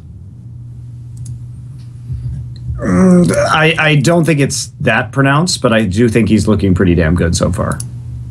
Okay. Like, so, I think that his individual mechanics have been looking good. His play in the terms of the laning phase has been looking good. But again, he suffers from the same problem that the rest of G2 does, which is that I think that they tend to overextend. And I think that they tend to just play too aggressively, and that opens them up to punishment. And that could be an issue later on. Listen, Monty, you live by the Kikis, you die by the Kikis. That is the code of G2. So it's just like very much like the Samurai code. I actually tied it into their logo there. which isn't that good, because what does it have to do with G2? But, well, listen. Well, I still don't even know what a G2 is, so there's that aspect of it as well. It's definitely not a Gamers 2. That's what their lawyers have informed me to tell you, Monty. So here's what's going to sound really weird, okay? So we just had Jankos on, who I think is a great player. H2K is tied for top of the league. They just literally won a game without even one of their best players, the mid laner. Yet I'm now about to say that actually, in a weird way, they don't seem as impressive as they should be. So here's the weird thing. When they win games, it looks great. It looks so crisp. It looks like they're all in control. They've got fantastic players at all the positions. Communication looks good. The way they rotate around the map looks good. The problem is that one loss, the Fnatic game, really fucks with me. First of all, because of how they lost. Like, do you remember this game, Monty? Let me look it up and refresh my memory. Look it up. Basically, this was the game where they played a poker comp. And then all they did was 3 times allow Fnatic to invite them into a fight, take the fight, and they lost 2 out of the 3, and losing the last one lost them the whole game. So they lost the first fight, if I remember, I forget the order of it. They lost 1 key fight, then they won 1, and they were back in control, and then they lost 1 fight towards the end, and that just lost the entire game for them. Oh, right. And at the time, all Fnatic had was the team fighting. The whole thing, too, was their comp was weird to start out with, because it wasn't even really a poke composition. It was like Ryu in the mid lane on Ezreal, or on a Lulu, rather. So it was like this weird protect the AD carry composition, where they could create picks, and it was like a 4-1 split comp. It wasn't really a poke comp, though, with Lulu. If they had, like, taken Corki mid and then taken Ezreal or something, like, in the bottom side with Forgiven or Caitlyn, I think it would have been better as a poke composition, but it's kind of weird that you have Lulu with Corki. So then what about this, then? You said it's like a 4-1 comp. The whole thing about Corki, though, is like Corki is a poke mage, and so there are better AD carries like Lucian that you would want to speed up in the front line. You typically do Lulu with an auto-attacking AD carry, just because that way, when you have the Whimsy and the shield on, they can just stand in the front or quickly move back and forth and get those auto-attacks down. So I think it's not very effective to run Corki with Lulu, and I think that's part of the issue. So you said it was like a 4-1 comp. Well, if you remember, that's another thing about the way the game ended. It wasn't just that they were invited to the team fight, took the team fight, lost it. But if you remember, the reason it was a 5v5 is because Odoamne was split pushing and might have even been able to end the game, but chose to come back, have the team fight, lose, and they lost the whole game. Yeah, and you definitely, in that particular situation, I recall that, and there isn't actually a good answer to if you're a split push on the side of Fnatic, like Lissandra and Gnar are not going to do it, so that was definitely a primary win condition for them, especially since it wasn't really a poke composition. But that's what I mean by it. Like, obviously they're a good team, but the reason why I worry about them is because it'd be one thing, right, if this was the old Fnatic and they were fantastic and you lost, but this new Fnatic is clearly not the best team in the league. And then there's a secondary condition here that's really worrying, which is, even though it wasn't publicly announced, I knew this behind the scenes, that this game was going to decide who got to invited to IEM Katowice. So really, this wasn't just a regular season game. To all the players, this had a little extra something on it. And so the fact that this was essentially a pressure game in a way that a lot of the other games haven't been, and that then H2K had this weird kind of like collapse at the end, that's a bit worrying to me. Sure. Like, I mean, normally that's where you'd expect, like, this is the ideal time to be playing a Fnatic team that's in trouble and having all these issues. Sure, you scrub them out then, you get to go to IEM Katowice, it's all great, but there's some sort of weird collapse there. Yeah, yeah, sure. And I think it's honestly unfortunate, because at this point in time, obviously, it would be better to have H2K at IEM Katowice than Fnatic, because Fnatic is still really shaky. And this is, what's interesting, Thorin, is you kind of won in the end. You didn't make your Fnatic video about how this was going to be, a different kind of season for them, and that they had lost the off-season for XYZ reason. But this is another opportunity for them to bring in 2 Koreans, and it happened to work very well with Reignover and Huni, and I think a lot of that was that Reignover was already pretty good at English, and I'm sure that when we talk about Gamsu, he learned a lot with Dignitas, but I don't think he's up to the same level of English speaking that Reignover was, who is pretty fluent, actually. And so now we're in a situation where Fnatic does look like they're having communication issues. And honestly, Spirit also isn't playing very well. So that's definitely affecting it too. Well, no, the sick thing is, here's the thing. I don't care what anyone says till the end of time.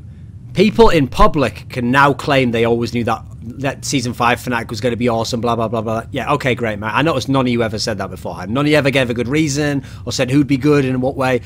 When I made that video saying they lost the off-season, that's because that was one of the most miraculous, like, turnarounds in terms of like losing all your best talent, but somehow recruiting players who become the best at their roles and then all synergize super well and then work with the new, like all the things that had to go out were amazing. What's funny is the off season this time, not compared to the last Fnatic, who we know were very good because we'd all seen them play Season 5. But if you compare the two off seasons, if I could take you outside of time now, we don't know how they perform much, and I show you these two off seasons. So in one season, they're going to recruit these unknown guys, a guy who failed in OGN, a guy who's like a very mediocre challenger, AD carry.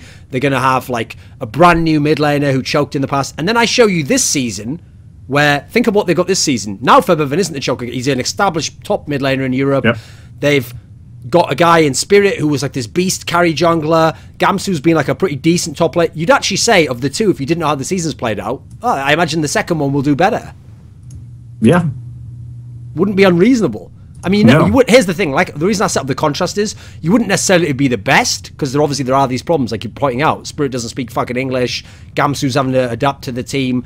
Noxex obviously a rookie. To Spirit's credit, when he was in China, he was actually very popular as a streamer, not only because he was on WE, obviously, which is an immensely popular team in China, but because he actually learned Chinese pretty quickly, and he seems to have some sort of affinity for languages where he may be able to duplicate that feat again.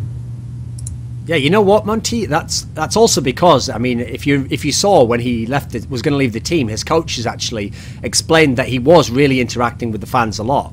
Now, I'll actually tell you a secret, Monty, which is that I think I might have said this in an AMA once or something. Someone once asked me, like, do you know any Korean? And I said, like, well, actually, believe it or not, for most of the time I was in Korea, I knew almost none, you know. Like, I knew that, like, thalo, thank you, like, basic stuff, okay. Give me this. That's basically, I'm like Ryu, but when I'm in Korea, like, give me this. It will be 15. Is 10 enough? Just like, I actually am Ryu when I'm in Korea. But here's one thing I did learn, actually, Monty, that I never understood before. So, one time, I was out with a girl who I wanted to sleep with. And, well, I mean, that goes without saying, doesn't it? Yeah, so really. I wasn't out with her to find out what library books she had that I could borrow. So I was out with a girl, okay, and I was having some drinks with her.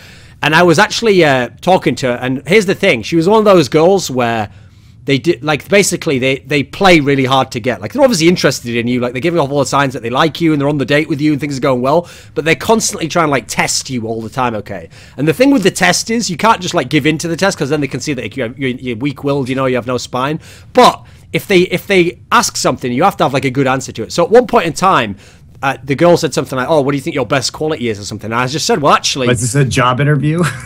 Apparently, yeah. So I said, well, listen, you know, let's keep it cerebral here. Like, I'm not about the physical, you know, I've obviously got a massive intellect. So what I said was, like, I said, well, one of my best qualities actually is I have a very good memory. And she was like, oh, really? Well, you said you don't know any Korean, so I'll teach you some Korean. So she started teaching me, like, all the numbers, you know, and all the face parts. And here's the thing, though, Monty. Here's what I realized. I didn't know any of those, but when she told me them, and then she would ask me back, like, oh, because how do you say, like, whatever it is, like, how do you say, like, I don't know, like 87 or something. I actually remembered every detail she told me, because the key thing about my memory, Monty, the key reason why I have a good memory that's activated is I don't have a good memory for things that are boring. Like, I don't remember loads of the things I learned in school or things about, like, people I don't care about. That all disappears immediately. What makes the memory stick is if there's some reason to remember it, like it's interesting or it's very, you know, something makes it stand out. So what I realized, Monty, is the best way to learn a language is when you are, let's just say, incredibly, this is the euphemism, you're incredibly enthused and there's a really good reason for you to remember this piece of the language, okay? So what I'm getting to here is, I remembered it, that night, I was hitting every spot, mate. I was hitting every number, every face part. The way her face lit up, I knew I'd succeeded in that moment, and I knew that it was worth it. So what I'm telling you is, that's why I think, tying the 2 points together, why I think Spirit gets fantastic at languages wherever he goes. Because he's got a lot of fans. People really like him as a guy. Good in-joke there for anyone who read that interview a while ago with the coach. So anyway, nice little sidetrack there. How do you actually think Spirit's doing overall? Not well. He's had a lot of times where he's been caught out. He just hasn't been playing well on the map around the pressure, and he just hasn't looked spectacular. He's been really inconsistent in his play, which is disappointing. But I think it's true that Spirit didn't look as good in the summer season as he did in the spring season, and he did sort of fall apart at the end. And I can understand when he got to China, I think he was very motivated. And then, of course, as WE's like horrific slide continued over the course of the year, he may not have been that interested in practicing or whatever anymore. So he's more interested in learning Chinese at that point in time. So. Definitely seemed that way. Secret is to tie it into something that's abstract and then just refer to that all the time. That's why we don't get in trouble anymore, Monty. All I do is I tie the offensive thing to something abstract and then refer to that all the time. You've actually won one over on Riot for that reason, right? That's why they're going to allow their casters on our show, perhaps? Exactly. See, basically, the Thorin story is called One Level of Abstraction. That's all it took. If you actually say bluntly what you mean, people get offended. If you just put a level of abstraction, you can then have a get out. Well, okay, the level of abstraction can't be movie references. That's the one thing we did. So, aside from that, if it's really abstract, then it's fine. So, here's the thing about Spirit, though. It does feel like his communication is really a problem right now because he's trying to play like a team jungle style. That's why if you notice, you can see how triggered Kelsey is because all her tweets are along the lines of that he should essentially just like screw Gamsu and just go like 1v9 and just try to like get, like she even said like he should literally like kill steal, take every buff for himself, like just try and 1v9 the whole game. Because it feels like right now with his problems that might actually even work. I mean, maybe. Possibly, but I think that he's just getting caught out in the way that he plays the map. So I'm not even sure that would be even the best opportunity. So I have a rare champion question for you here. It felt like to me, the game that Fnatic won over Splice, where Spirit played Nidalee, that really showed me that this trend is accurate. Like, people should stop trying to make Nidalee jungle a thing, because if you want to talk about historical Nidalee jungles, Spirit was one of the best ever. This guy was unreal on that. Like, he used to just carry the whole game with it. And even when he won the game, he got 0 kills. Yeah. I think Nidalee is strong right now. I think Nidalee is strong, but I also tend to think that she's a bit overrated, at least at the moment. I haven't been that impressed by the way that people are playing her, and I think she does... If you aren't capable of crazily snowballing on that champion, I do think you have a lot of issues. So here's the problem. Here's the example I'm going to give you. I feel like the problem with Nidalee is that since most players, aside from scrims, their main way of practicing is grind solo queue, I feel like this is an example of one of those champions. There's always one every split, where in solo queue, I'm sure in solo queue, if Spirit plays Nidalee in EU West, I've no doubt he gets the first 2 kills within 5 minutes, and then he snowballs the whole game. The problem is, if you play an LCS game and you don't get the opening, and then after 15 minutes you've done nothing, that's where you're going to have some problems, right? Yeah. And, well, you can still snowball into the late game, too, and she does buy Rod of Ages, so you do get some scaling there, but I don't know. I just... It's not my favorite champion, I'll put it that way. Who do you think are the most overpowered junglers at the moment? I think Rek'Sai and Elise are still both extremely good, and Graves, of course. So those are the ones that I would say are kind of go-to that I would prefer to see. What did you actually think of that Udyr pick by the young Trick? Just, no. Trick Norji. It's terrible. Like, it's not good. It's not good. See, what's interesting there is you just told me that you think the strong champions... I'd agree, by the way. If I had to name the champion... Rek'Sai, obviously, is always going to be good unless they nerf it. Elise is back. She's strong again. Add in Graves as like the current flavor pick. Graves is very good. It's weird how Amazing's still playing Lee Sin, and that's still his best champion. I must just be a hater. I've made reality change to my distortion field again. I think okay, but it's definitely not an ideal pick right now. I think it is decent, but not good. But let's be fair. You got to play what you can play. And he's back in the room. So anyway, what do you actually think overall then of... so to close on the H2K topic, right?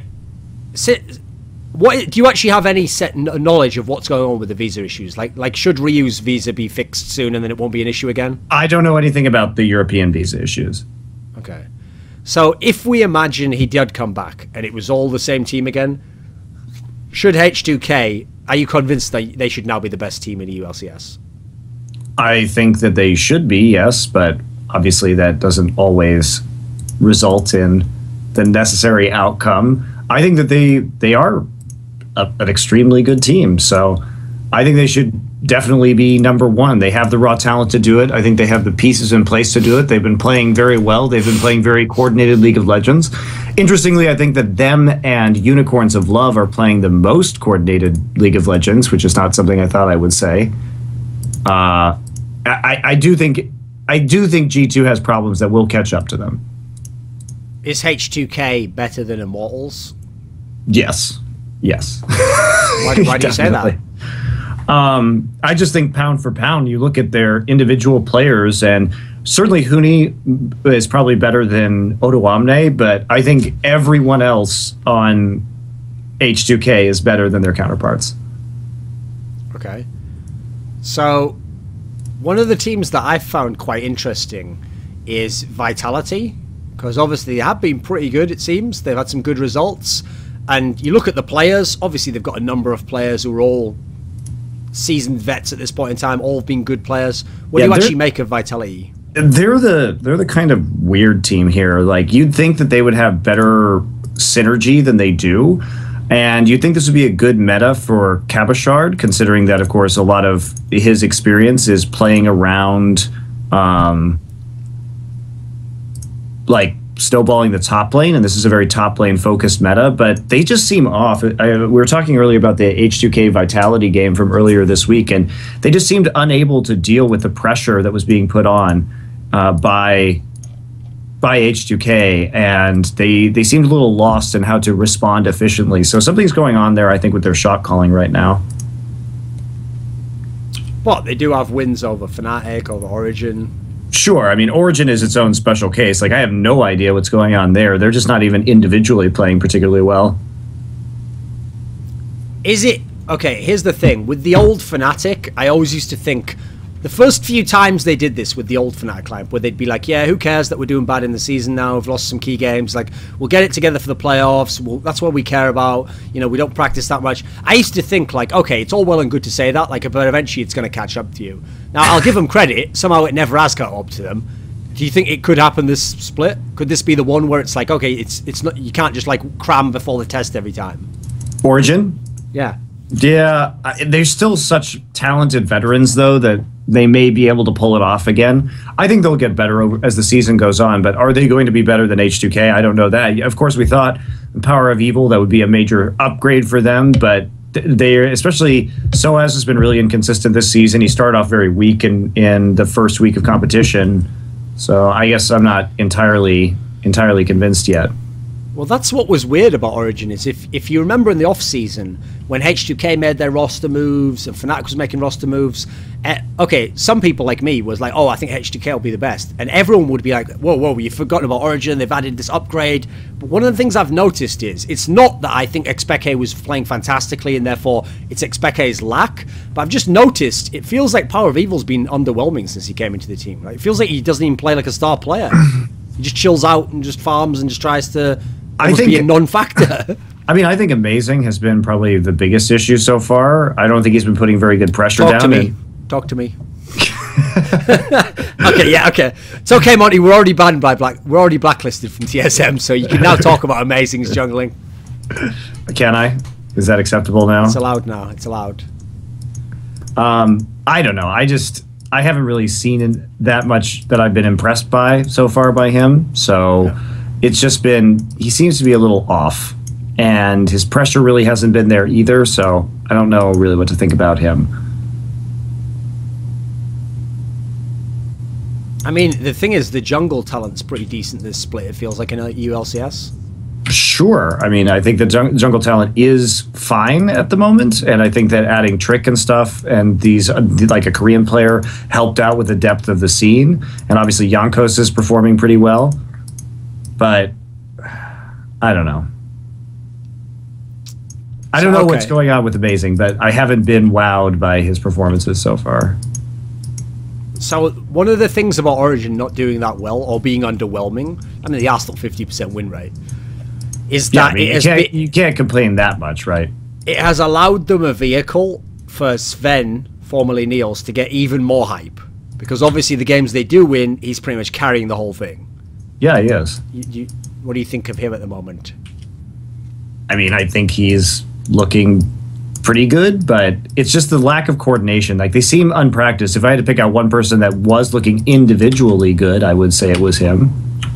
Some people said on Twitter that he is the best Western player right now.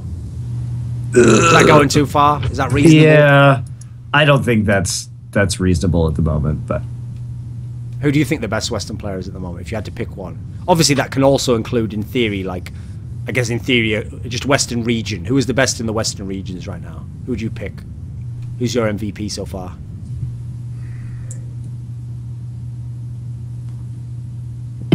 I don't know. Forgiven's playing pretty well. Okay.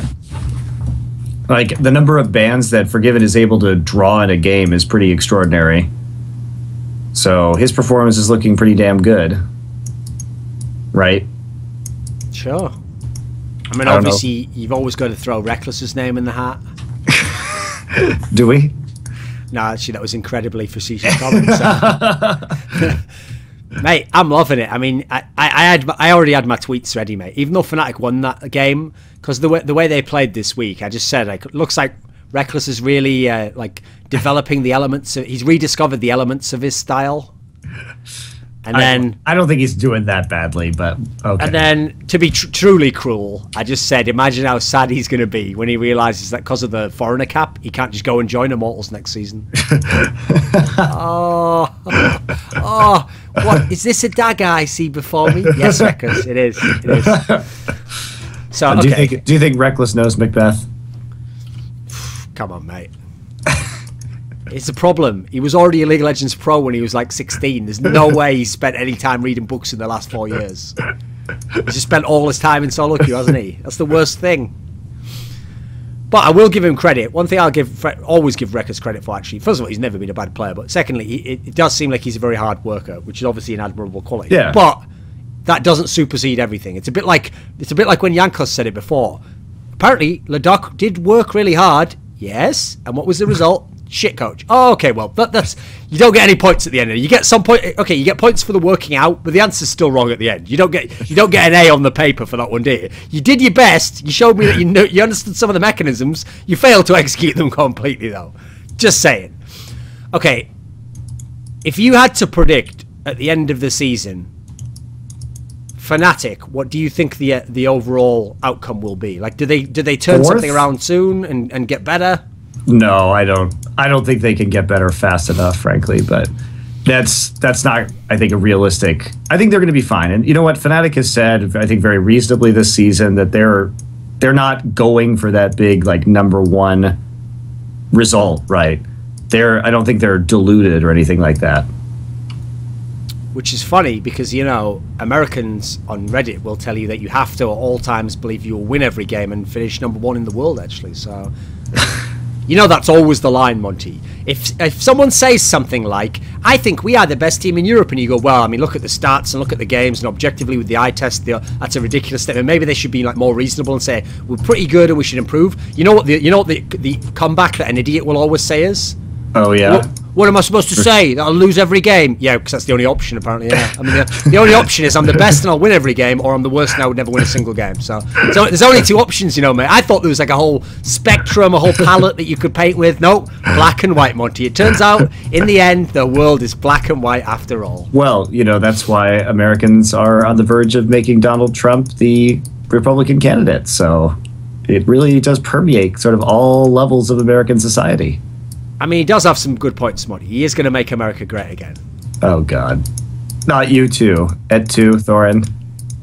Listen, if I could build a fence and keep certain people out, what would I do? No, I'll leave that up there. I'll no. just leave that up there. Anyone can just insert the blanks. It's like Mad Libs, but with my shit.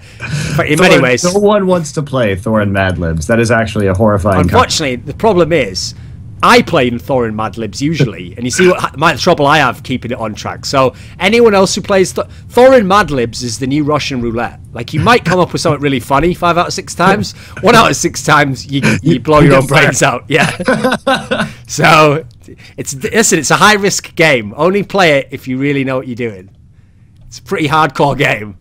So the other team I wanted to ask about, because I'm not going to ask about Elements because they've only won over the teams that no one gives a fuck about.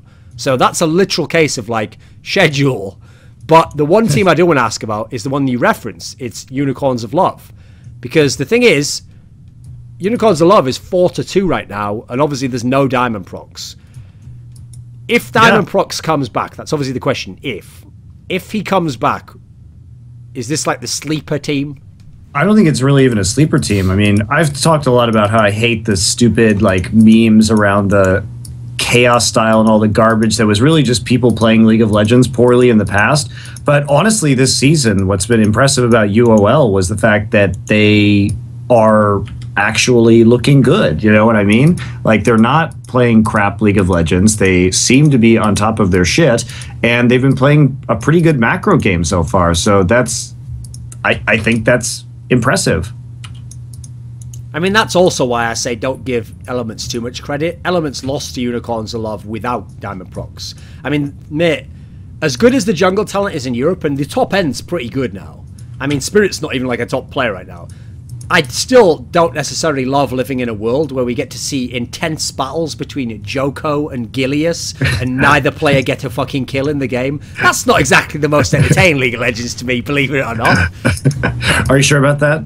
I think you just need to redefine your expectations, Thorin. Okay, if you've triggered me now, Monty, so I'm going to trigger you. What if, Monty, what if we're just incredibly biased? What if I took the game, Unicorns of Love versus Elements, and I took away the nameplates? I bet you wouldn't be able to tell the difference between Unicorns of Love versus Elements and a game where Cacao and Dandy played against each other. See, your biases is what allows you to say that one is better. You wouldn't be able to tell, right? You wouldn't be able to tell. All right, you're right. I can't. That's the Reddit trigger right there. When you see something like that, and you want to think in the back of your mind, well, that person doesn't know anything, don't worry about it. But it gets to you, doesn't it? It gets to you deep inside your brain somewhere. That actually does get to me deep inside my brain somewhere. It mostly just makes me sad, though. Well, to me, that argument is the equivalent of the people who say Star Wars is really good, and then you say, yeah, but what about all these problems? And they don't say, like you would about a movie you actually thought was good, well, the reason it's good is because of this acting and the direction. I thought this part of the story was very... What they'll say is they'll use some sort of weird circumstantial logic of like, no, but you see, the reason why you don't think it's good is because your expectation was that it would have to be so good that it could never quite live up to that, which is like... Excuse me, I'm sorry. I didn't ask you to try and like CIA brainwash me and think the movie was good. I just asked you why it's a good movie. Like, stop trying to fuck with my mind. Like, it's a movie. I can't even begin to tell you the number of retarded conversations I have had about the new Star Wars movie where I was trying to convince people that it was I don't even think it's a bad movie. I just think it's average, thoroughly mediocre. I say 6 out of 10 to new Star Wars. Here's the thing about that movie, Monty. Star Wars: A Force Awakens, because it does touch some deep place inside people where something happened to them as a child. You notice the way I didn't make that like beautiful there, I made it sound like some horrible trauma. Because in many ways, that's what it is. That's what George Lucas did to our culture. So anyway, one of the things about Star Wars is I've learned that it's like that old saying, like, never talk about politics and religion with your friends and family. That's what it's like with Star Wars. Just don't bring it up. Right? That's so true. Every other movie under the sun you can discuss. You can discuss like a new movie with like Michael Fassbender in, or you can, and they'll have a totally. They'll be back in the room. They'll be logical. But as soon as you talk about Star Wars, it triggers that like alter personality in their brain to come to the front, and they what do you mean? Star Wars is so cool. Look at it. I felt like I was a child again. Like, that's the exact opposite of what I want a movie to do to me.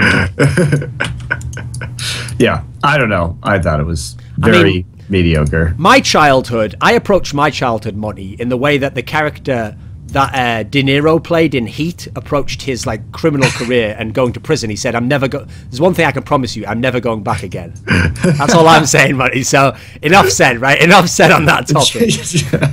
Yeah, I don't think we have enough time to actually go through a therapy session for you right now, Thorin. So, okay, let's go to the NALCS. And first question, because I've already kind of teased it. So everyone else right now, as usual, this always happens, Monty. NALCS gets all the hype. NALCS, whoever's doing the best, is the team that has all the rave reviews, and everyone's like, this team's amazing, oh god, how good they are. But the thing I don't get about it is, I think a lot of the stereotypes don't even work anymore. Like, the notion in the past was, NALCS has like the better personalities. Did you just see Jankos on the show and all the shit that Vander and Jankos are doing and all the Forgiven comments? They have like, the banter game in Europe is wrecking NA right now. They have nothing on this banter game. This is top notch shit. But everyone is hyping Immortals now. They are all fully in on this Immortals hype train. What do you actually think overall? I do think that they're a pretty good team. Don't get me wrong. But as far as the kind of level of skill that they've been ascribed, I mean, certainly they kicked my team's ass today. This is recorded before the second day of NALCS games, so maybe something might have changed, right, between when this has been recorded, right? But I mean, I think that Wild Turtle, you know, they're playing well around him with the style of support that Adrian has, which is like very peel oriented and very much playing around him as a player, which I think is a great read and like a credit to their coaching staff for that. But at the same time, I don't really think that they are a super extremely good team or anything like that. I still think that they're going to have the same problems at international competitions that Huni had at Worlds, for example, right? I don't think that those issues are going to necessarily go away so easily. And I think that when we look at Wild Turtle, he does miss position, and I think against teams who are very mechanically good, they are going to be able to catch him out due to being over-aggressive. I know it's fun to watch, and he has a lot of fans for his style of aggressive AD carry play, and that Adrian has been doing a lot with Soraka and Janna to keep him alive, but you really can't position like that against players who know how to play as a team and know how to catch you out. So I think that they're overhyped. I don't think that they are going to be able to perform at that same level. And they also just continuously they overcommit. They make kind of silly decisions about how to engage objectives or overcommitting to kills. And I don't know. It's like to refer back to the meme I referred to there, where people say the stupid thing of, you know, if you cover the nameplates, you wouldn't know the difference between the best Korean and some Western player. No. But to give you a contrast here, even in the West, if you took a Forgiven game and showed me the team fights, and you showed me a Wild Turtle game, they're both dominating. It would not look the same. Here's what's funny. Wild Turtle's getting more kills than Forgiven is. But I would definitely know where Forgiven is, and I could show you what was better about the Forgiven play without knowing the nameplates. And here's why. The thing I referred to there, where Forgiven always does that thing in team fights, where it's like whatever the first CC that comes at him, he'll always just sidestep it, and he always saves his flash to make the outplay, right? Like, he's so good at doing that. That is not Wild Turtle. Like, one of the things that used to trigger me in the past, okay, so an old analogy to put two players in a similar position is when people used to talk about double lift. Okay, so when Uzi came along, a lot of people I heard people like, oh, so he's kind of like double lift then, right? Because he's like super mechanically good. It's like, no, here's the thing. Yes, double lift's mechanically really good, but if you go watch an Uzi team fight, Uzi's positioning is unreal. He will dodge everything. He will be doing max damage. Difference is, double lift will do the max damage aspect, but he'll just stand there as all the CC just piles onto him and he'll get wrecked. That's why his team has to be like flawless in peel. There's a difference at a key level between these players. Yes, you can be mechanically fantastic, but if you don't have the game sense for how to use that, you won't dodge perfectly. You won't position correctly. That's the difference between Wild Turtle and Forgiven for me. Forgiven's positioning, immaculate. Wild Turtle's positioning, it's almost just like gambling, it feels like. Like, if it works, I don't think it's gambling, but the difference is that I think the crucial difference between Wild Turtle and other better, I would say, AD carries is that other AD carries will tend to use their flash. They will position aggressively when they can pick up kills, and they will use their flash to dodge those skill shots that come at them as they're positioning aggressively. Wild Turtle will use his flash to go into a fight and then try and dodge skill shots afterwards. And that's a pretty big difference. And that style of play, if he flashes forward against a good team that is timing his flash properly and knows what he's intending to do, it's not going to be pretty. I mean, basically, the problem for Wild Turtle is he's like one of the... okay, so if you watch an MMA fighter or a boxer who's pretty good at knockouts, the problem is, usually to get the knockout, they'll always be putting themselves right into what they call the pocket, like the area that's inside where you're dangerous, you're liable to get hit as well. And the notion is they're just gambling that, like, I think I'm better than this guy. Like, I'm slightly better, or I'm better in one area, and so it's okay that he can potentially hit me. I will hit him and I'll knock him out. The problem with that style of fighting is that it means that you will also inevitably get knocked out a bunch, especially by people better than you. Like, you're actually almost guaranteeing it. So when Wild Turtle plays this way, he either is basically saying, either I'm going to kill everyone when I go in now because I have no escape, or I will definitely be dead in the next 30 seconds. Yeah. And I think it does work out because his teammates are very good. And like I said, Adrian is playing around him. But there's also the fact that Immortals is not playing in a way that is ideally suited to the meta right now because of the flaws of their players. Like, picking Janna and Soraka, those are not good picks in the current meta. Alistar, Trundle, these are far stronger picks for teams that actually play together like a team, right? And those are keep Turtle alive picks, right? Yeah, exactly. You can't play around those power picks forever. You can do it because you have a very strong lineup in NA, but when you start playing against Chinese, European, Korean teams, like, shit's not going to work. Is there an NA team that you think, maybe not right now, or at some point, is there a team which of the NA teams is best suited, do you think, to take down Immortals? Because no one's done it so far. I think the key to beating Immortals is just, we were talking earlier with Jankos about how to set up how this meta allows, if you turtle long enough, to win one team fight and then just win the game, which I don't like because I think it allows teams that are worse to win more of the time. And Energy, maybe? Well, Energy, I think, is a possibility, but you just need any team that's really good at turtling. I think TSM has a decent shot at it too. Okay, I have a question for you. What was your overall thought? Because I did a video on the topic about the IEM World Championship invitations. Because obviously 4 teams are qualified. You can't argue about that. That's the way the fucking system works. They're not going to say, oh, those tournaments mean nothing. But the 4 invites, you notice they were from different regions. So for NA, they invited TSM. Well, that was because they were the reigning champions, I think. Okay. I thought so as well. But people argue they should have invited Immortals instead. What do you think? No, I think that TSM won IEM World Championship last year. Now, I think they should have clarified that if that's the case. And if it's not the case, maybe they should have invited Immortals. But at the same time, people have to understand that these invites went out quite a long time ago, right? And TSM was playing in IEM San Jose and got to the top 4, so they have more IEM circuit points. And so if you had to invite a team after the first or second week of LCS competition, then probably should have, you can invite TSM. I think it makes sense. Doesn't hurt as well that almost every player on the lineup's like a star name as well. And right. It's TSM for fuck's sake. With all their fans. They're very popular, right. I don't think that should be the way that competitive systems work, but I still think it's reasonable to invite them given that they won IEM Katowice last year. They are the reigning champions, and they should be given a chance to defend their title. What is wrong with TSM right now? Well, they look better, at least in the first game of this week, so we'll see. I think they just had some synergy issues that they're going to have to work out because I think they will be a strong team. But remember that due to Yellowstar's visa, he was only there for a few days before the LCS started, so I think it makes sense that they were a little bit slow starting. Since everyone always brings up that shot calling thing with High every fucking game he plays, so far, obviously you can't know what it's actually like, but in terms of the way they win, has TSM's shot calling been better? It's looked better this week in particular, but again, it's just one game. I need to see tomorrow's games, and it's going to take some time for me to make a sort of more definitive statement about that. As it stands right now, does it look like TSM can be the best by the end of the split?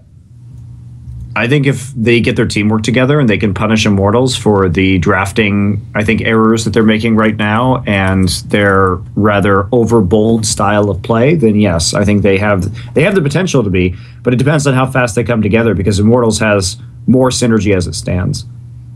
One of the issues of having all those players, like, okay, yes, Hauntzer in the past has played a more self-sufficient style. Yes, Yellow Star's never been like the guy who has the crazy stats in terms of support because he's more like shot calling, playing around the team.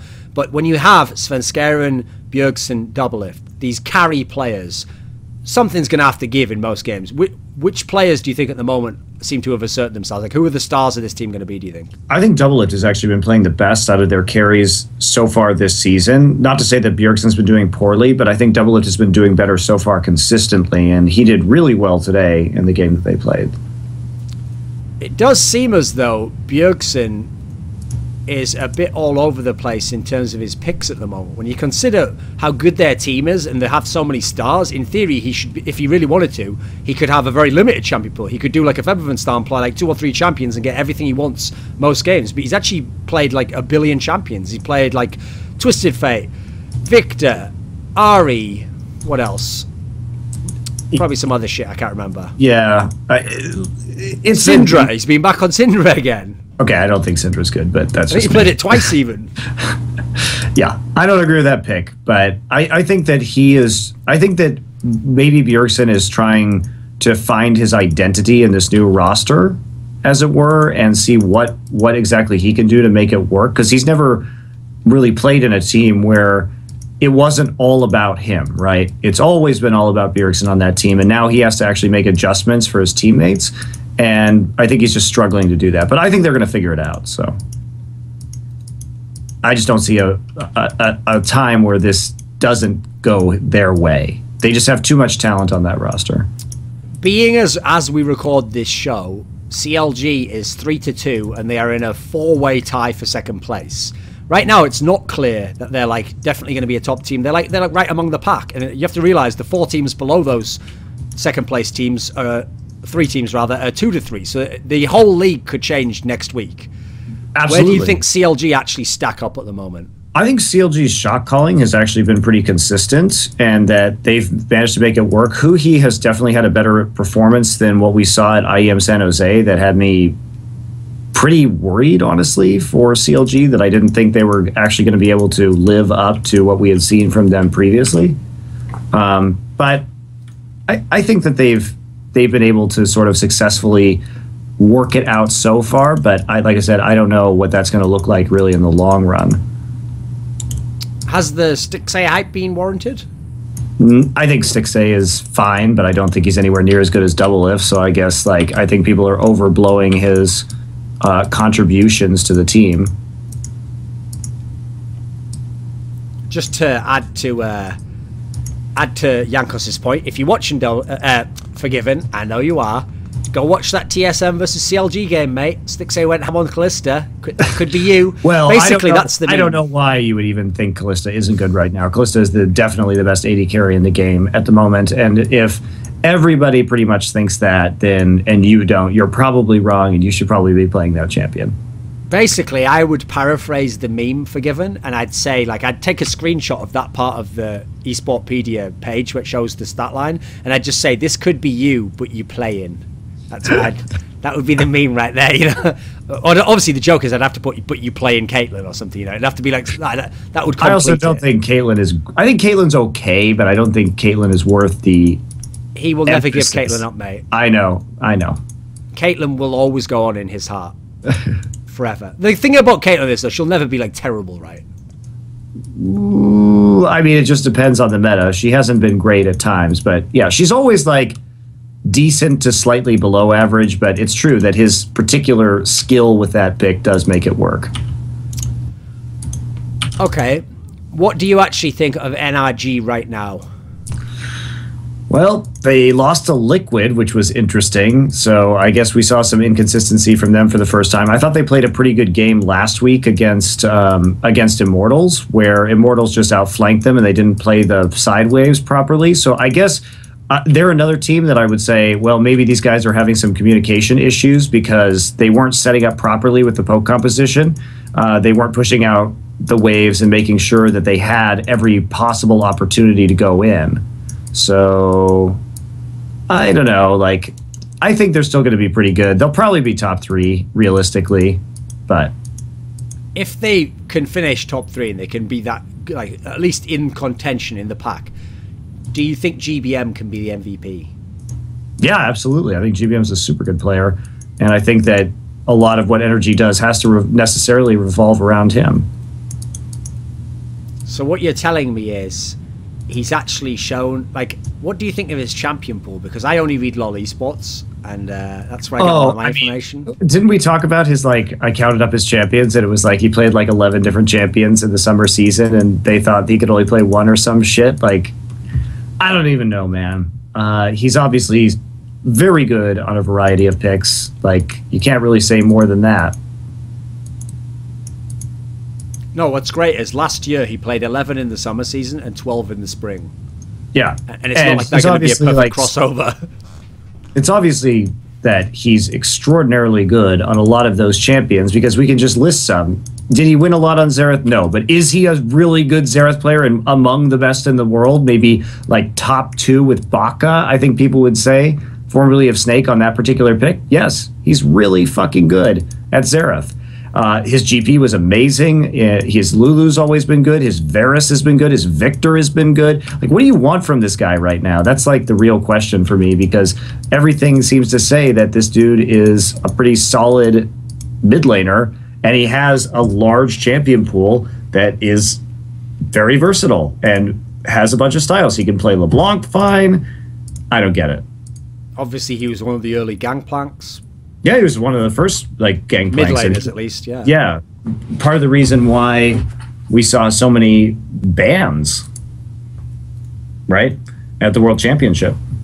It's also obviously a positive sign for Energy that when you look at their actual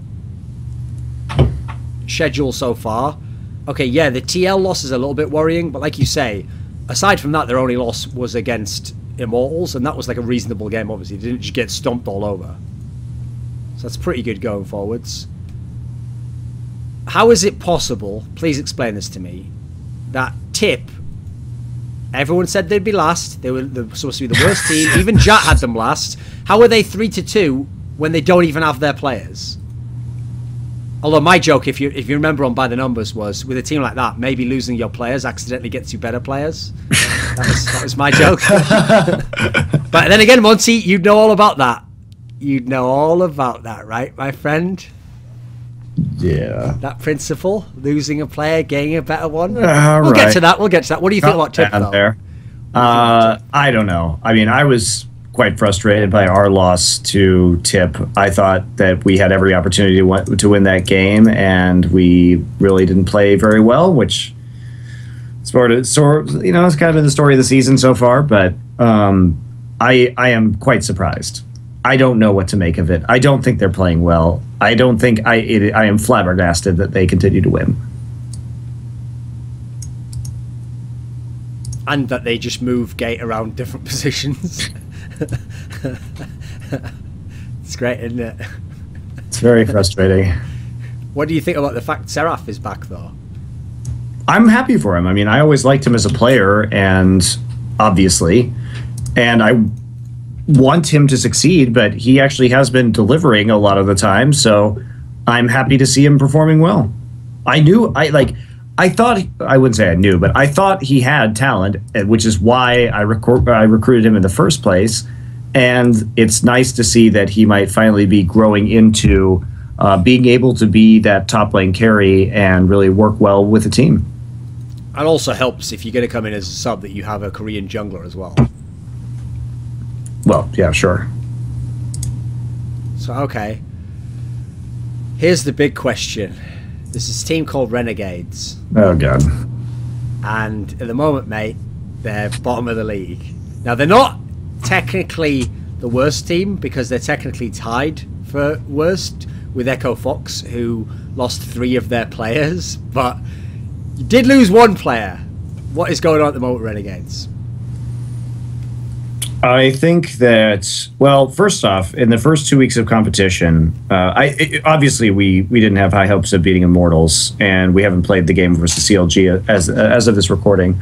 I think the most disappointing thing with the team is that statistically, we actually do get gold leads in the early game, and in 3 of our first 4 games, we got the first Baron of the game, and then I think the biggest issue with the team is that they are having extreme problems closing, even with leads, even with Barons, and there tends to be the team play tends to fall apart even with the Baron buff.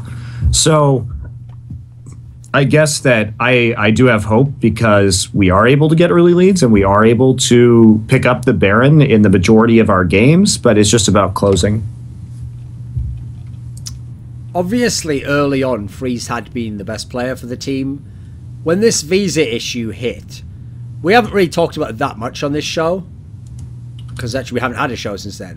What do you actually think of this visa issue? The idea that apparently the rules were there that you had to have everyone eligible, but Riot claimed that they left it kind of up to each team to decide or to police it themselves.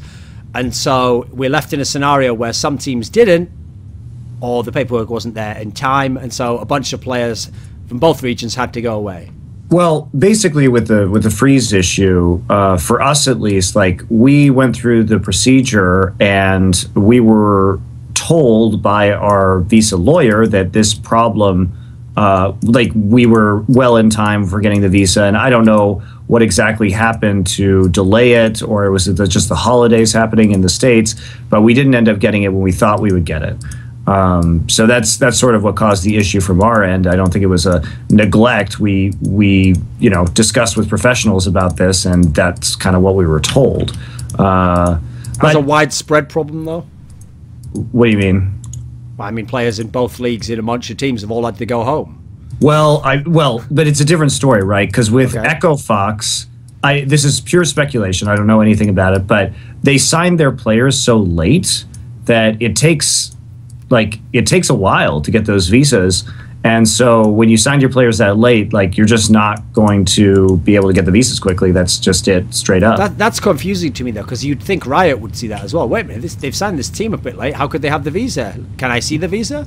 I don't know why Riot isn't doing anything about this or what their motivations are surrounding this particular topic.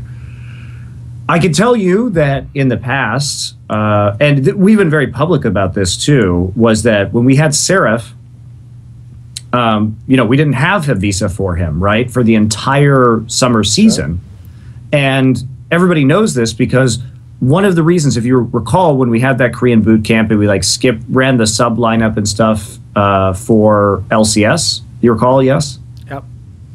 One of the reasons that we did that was because Seraph had to leave America because his tourist visa was ending. And basically our choices were we were not going to be able to scrim before playoffs, or everybody went to Korea to scrim, and we already had a guaranteed playoff seed. So a large part of that was going back to Korea because Seraph needed to get his visa and we needed to play with the entire team. So we played, and we said this publicly at the time. It's not some secret.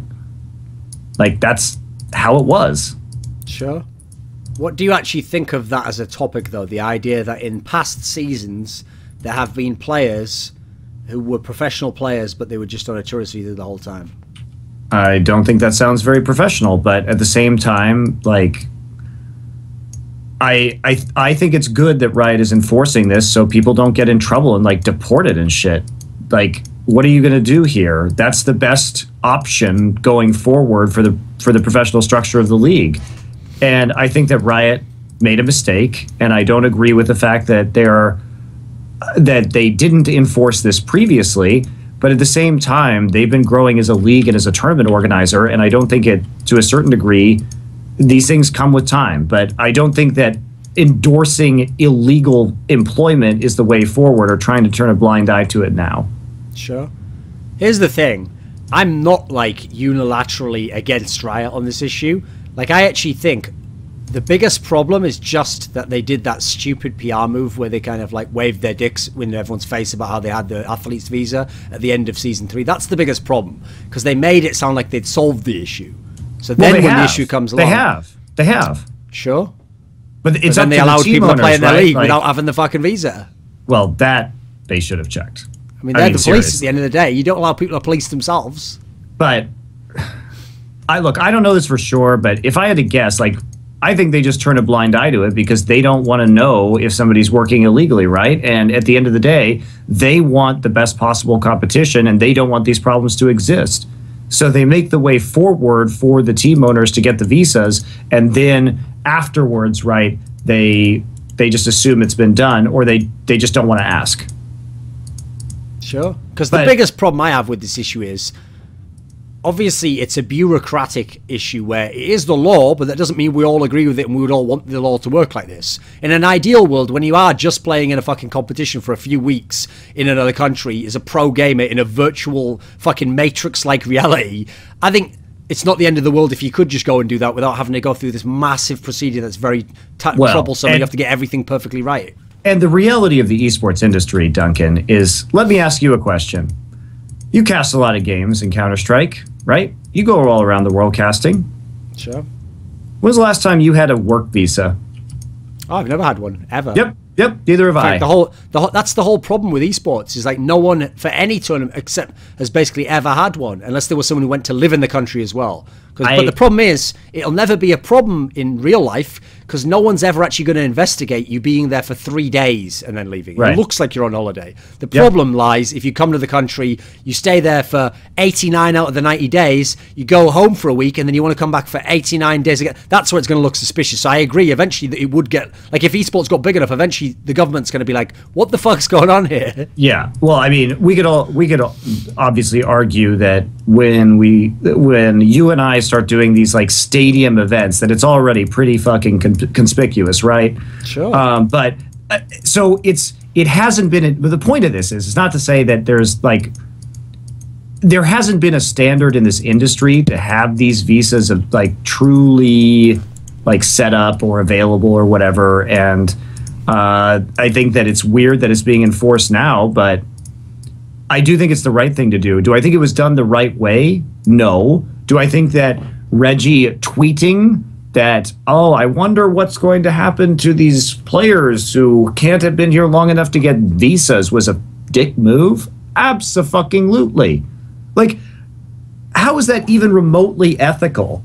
First off, do you think that all of us were trying to get visas? Putting that out in the public could get these players deported. I mean, that could just ruin people's salaries and ruin people's lives. And obviously, by the way, if you get that kind of deportation, you might never be allowed into the USA again. Yeah, especially because it's fucking America, right? And they're super serious about that. I don't look, that's the part I didn't understand at all. Like, certainly bring it up to Riot. That's like, there's no problem with making sure that everything from Riot's angle is legal, because nobody wants players deported. Like, no one wants that shit. And also, here's the part that tilts me a bit, Monty. Because, as always, when you talk about TSM, there are the people who think that to like watching Bjergsen play, for some reason, they think that to like watching Bjergsen play carries with it a secondary factor where you must think what Reginald does is right. I don't understand the connection myself. I don't see the link. So there's people where when you criticize the fact here and say, well, you know, in the past, Reginald, it seems, might have had players who were on tourist visas playing in LCS. Oh, everybody did. Everybody did. Right? So in that scenario, yes, the rule from Riot maybe wasn't enforced, but he essentially was breaking US employment laws. Well, so the fact that he's the guy, question. so the fact that he's the guy to snitch later on is like, that's just fucked up, man. Like essentially, here's the thing. Put it this way: everyone thinks I hate Reginald, right? Well, I mean, I'm not going to say like I think he's. I'm not going to say I don't dislike him. So let's not even get to the topic of whether I hate Reginald. Everyone's going to assume though that I like despise him so much I'd fuck with him and do whatever I could. Did you ever see me contact like fucking American government, you know what, there's someone I think's working illegally in your country. Look, here's all, I'm a journalist, so here's all the data on when he's been coming back and forwards from the country. Here's how quickly he joined from his country and how it's very unlikely he could have had a visa in this point in time. You know what, maybe you should look about deporting this person from this team and allow him to ever play it. No, but you know what, I could have done that. I would have been absolutely within my rights to do that. And what's more, if I'd have done that, do you think all TSM fans would be like, congratulations, thank you for upholding the laws of the US of A? No, they'd have been super salty and been like, why would you fuck with someone's career like that? That's exactly what Reggie's done here. It's bang out of order, isn't it?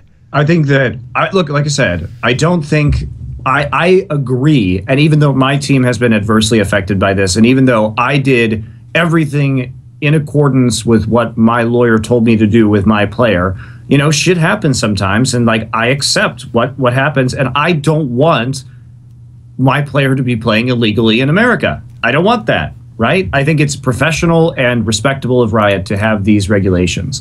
But this could have all happened behind the scenes without any fucking commotion, and I think that to make it a public issue is extremely inappropriate.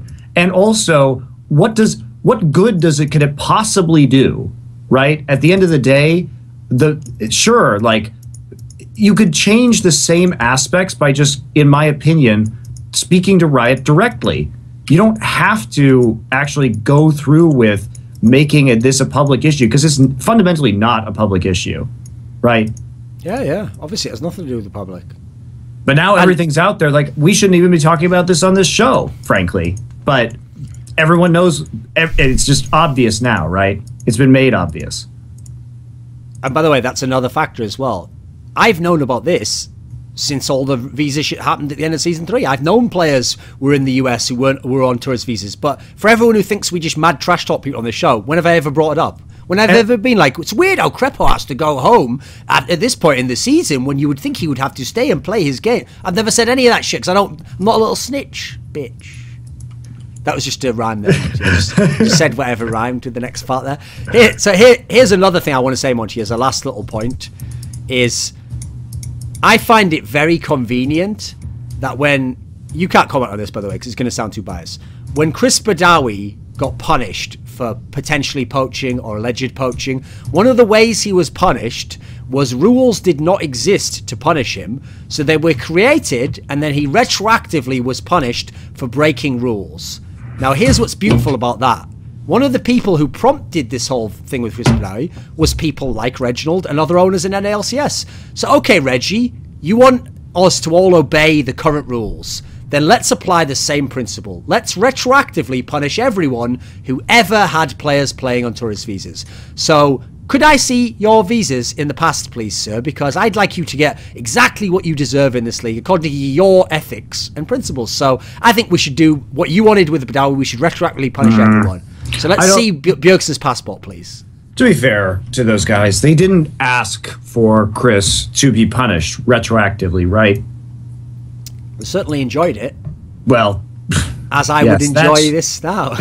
That's true, right? But they didn't go, to my knowledge, and request retroactive punishment. They just brought the issues to light. Well, we can never know what they requested. And also, a lot of it was lies, which has been proven. Okay. Well, I mean, listen, Monty, I find it hard to believe Reginald would lie, because the only bad things he ever did was 2 years ago. And ever since then, as far as I know, he's been a great guy, except for that tweet where he said that you weren't a coach, and then except for the tweets where he said like Double F was trash before he joined, and then except now when he just tried to potentially get everyone deported from all LCS regions and maybe banned from ever playing in the LCS regions again. Aside from that, though, I mean, he's basically a great guy, so we should just forgive and forget. So let's move on. Next topic. So, okay, I have another topic about Renegades, which is normally when you're a team like Renegades, where a number of the players, some of them are new to LCS or haven't played in LCS in a while, or have never played in NALCS, and it's a brand new team in that sense, and one player is carrying you, like Freeze was, if you lose that player, it should automatically be assumed there's a very high chance you would lose all your games. How is it possible that you could potentially get a better player to replace him? How is that possible, Monty? We asked TDK. You don't think it's a problem that you can set your sub after the season starts? I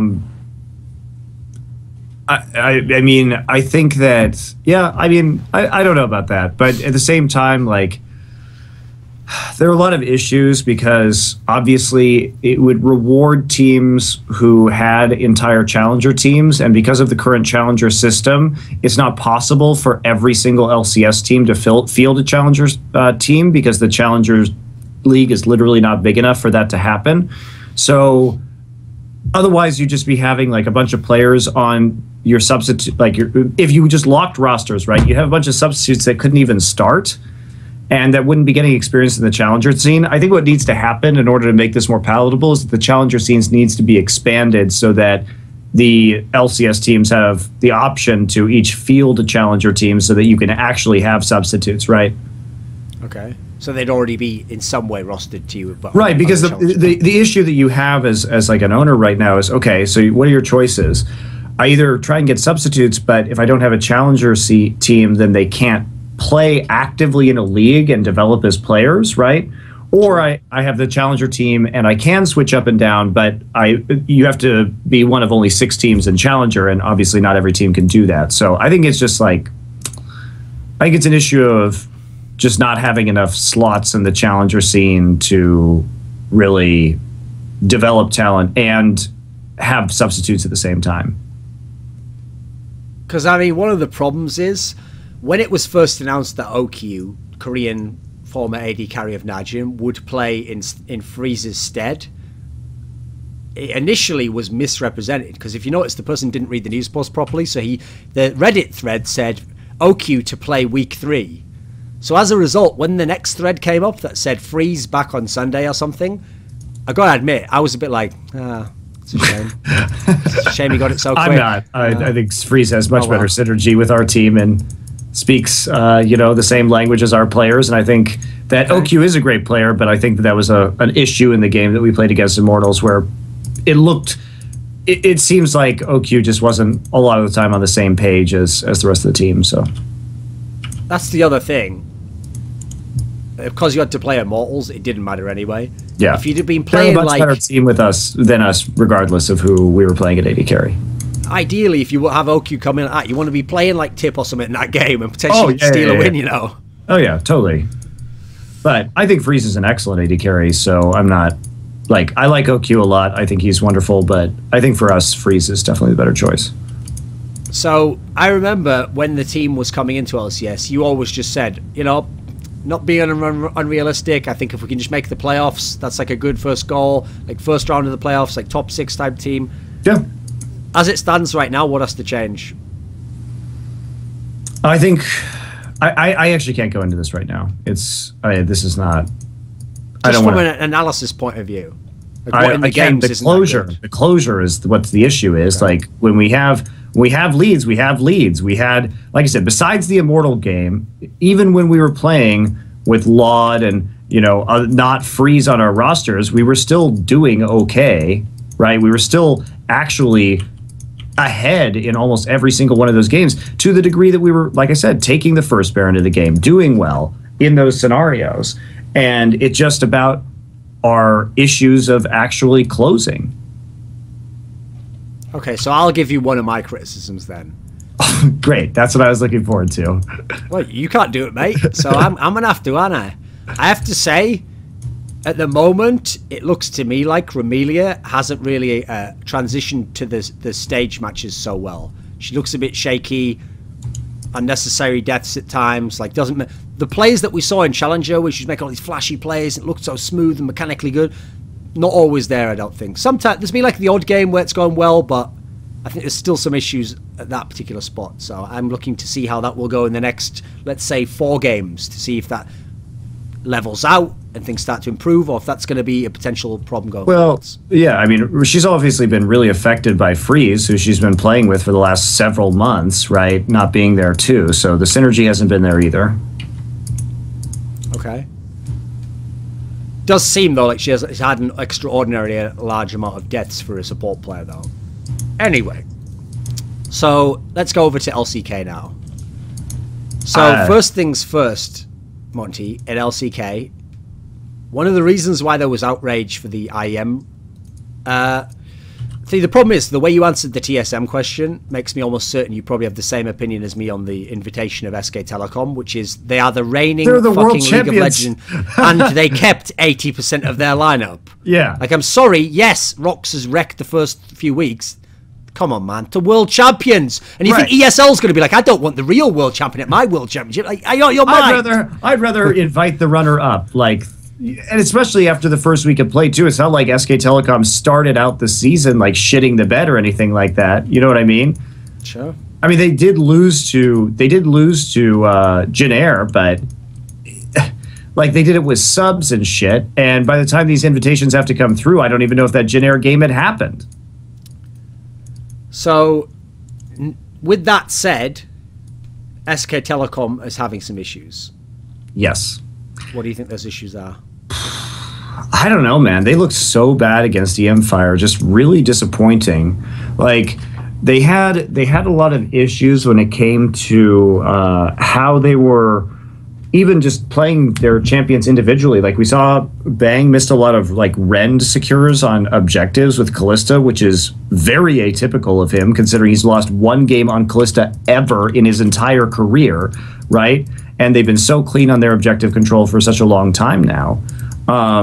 So that was really odd, actually. And Duke, they haven't been playing their win conditions well. Like Duke just doesn't teleport, or they were playing against that poke comp for EM Fire and they just refuse to actually play it properly. Like they don't even try and set up for a teleport flank, and that's really strange. So I don't really know what's going on with those guys right now, but they look super shaky. See, unfortunately, that was the concern with Duke always, is that individually, he's the guy where, here's the thing with Duke, if you could take him back in time and put him in Flame's shoes when Flame was in his prime, he would be a fantastic player who would be like the MVP of the league, like as you'd expect. Problem is, in the modern era where the top laner has to teleport and interact more with the team, that's always been the one knock on him. He's so good individually, but if you have that knock on you, first of all, one team you don't want to be on is fucking SK Telecom. That's a team that's famous for being the super smart team that move well together and make the right decisions. Do you think he's having teething problems in that respect? I think he is, to a certain degree, although, you know, at some point you have to question just the entire shot calling of that team, because literally against EM Fire, like, they can say, hey, Duke, set up a TP. We are going to put a ward for you here. And nobody even did that for like 50 minutes in that game. So I don't think it's just purely a Duke problem, right? It's an entire roster issue at that point. I don't know. So, they look uncoordinated. Although, and there are two sides to SK Telecom too, right? Because we have to think about, we can criticize them for the Empire series, which was shit. And they did play blank for like the first two games too, so there's a factor that we have to consider. But also, they also did play super well against the Tigers in games 1 and 2 of that series, right? Bang went off. They played that like Protect Ezreal comp that they made a massive comeback with. It looked really good. So I just think it's more complex than that. I don't know what their issues are. I need more time to take a look at them because it's been hit or miss. So since there was no consistent shot caller between the two World Championship teams, because obviously it was Marin for the second one, and on the first one, who even was it on the first one? Probably Mondo if I had to guess, but... Okay, so there's no obvious link as to why they would both be so good at that style. Do they still have the hallmarks of this smart team that's good at decision making, good in the mid game, good objective control? I don't know. Like, they made some really questionable calls around objectives in that EM Fire game, so I'm a little hesitant to kind of give them the nod on that one. I think that was a fluke, honestly. So I think they will improve. But until Duke like gels more with the rest of the team, I think they're going to have issues. Okay, so everyone right now says Rox Tigers are the best in the world. Yes. By the way, just to, you know, I love to fire shots, Monty. So what I love to fire a shot for now is that everyone agrees it. Here's why. Because every Western person saw Ku do well at Worlds and beat Fnatic and get to the semi-finals. Now they're willing to acknowledge that Ku Tigers, Rocks Tigers, after 5 games, are the best team in the world. Funny, when you said last season, after like 15 games, that like they were the best in the world, you were a dick sucker. Obviously, you don't know what you're talking about. They haven't played international teams. Like, it's weird how perspective changes, isn't it? But I agree, they're the best team right now. They look fantastic, right? Well, and that's the roster change that did work, right? We can talk about Duke and him being a strong individual player. We knew that Peanut was a strong individual player. However, Peanut seems to have fixed a lot of his issues that he had on Najin when it came to him just randomly dying or making stupid decisions. Right? He's making incredibly good decisions right now, and I think camera's a bit blurry, mate. What? Camera's blurry. Oh, sorry. Okay, yeah, anyway, so about Peanut, he's making good decisions. Yeah, he's making super good decisions right now, right? It may just be the direction of his teammates on where to go and when to go, because the rest of these guys have been playing together for so long, and they have a very strong established synergy and a very strong idea of how they want to play the game. But he's been doing well. He got that. Okay, here's the thing, Monty. If I was to create a Magic the Gathering card set, then I would make Najin be black, and there would be, because you know the whole thing of black, it's like attrition. The idea is you often have to give something up in order to like damage the enemy. So the problem is the condition for the powerful cards in my Najin black deck, obviously they had black sword as well, so it's a good little tie-in, is that you have to leave Najin to become more powerful. So Peanut has just shown us that this continues to happen. Do you think that's going to work for Watch in the LSBL? Well, he was on White Shield, so he's a different condition there, Monty. So here's the thing about has Peanut actually changed like the team fighting? Oh, absolutely. Yeah, definitely. He has a very good sense of team fighting, and I think talking to some of the Korean teams here, that's what they say about the Tigers right now, is that their team fighting is just extraordinarily good, and so that they can consistently just out team fight you, and they'll just constantly team fight and do these turret dives, and you just feel rather helpless. I have to say, I love the fact that we've never said Kuro's actually trash, but he often looked mediocre, even when Ku and G was good. Sure. I have to say, ever since Peanut arrived, and when you add in Worlds, this guy's had a pretty good sort of like 4 or 5 months. Well, he played really well at Worlds, and Peanut certainly is helping with that too, because Peanut is a high pressure jungler and he's constantly invading. One of the most interesting aspects of the Tigers right now is that in Korea, they have the lowest number of wards placed per minute of any team in Korea, and they also have the lowest number of wards cleared per minute of any team in Korea. So they're not even warding, right? Do you think there's a reason why that is? Well, because Peanut is a ward, basically, is the answer to that. The old Svenskeren excuse. No, he is, for sure. Like, he's in there constantly contesting objectives and harassing the enemy jungler.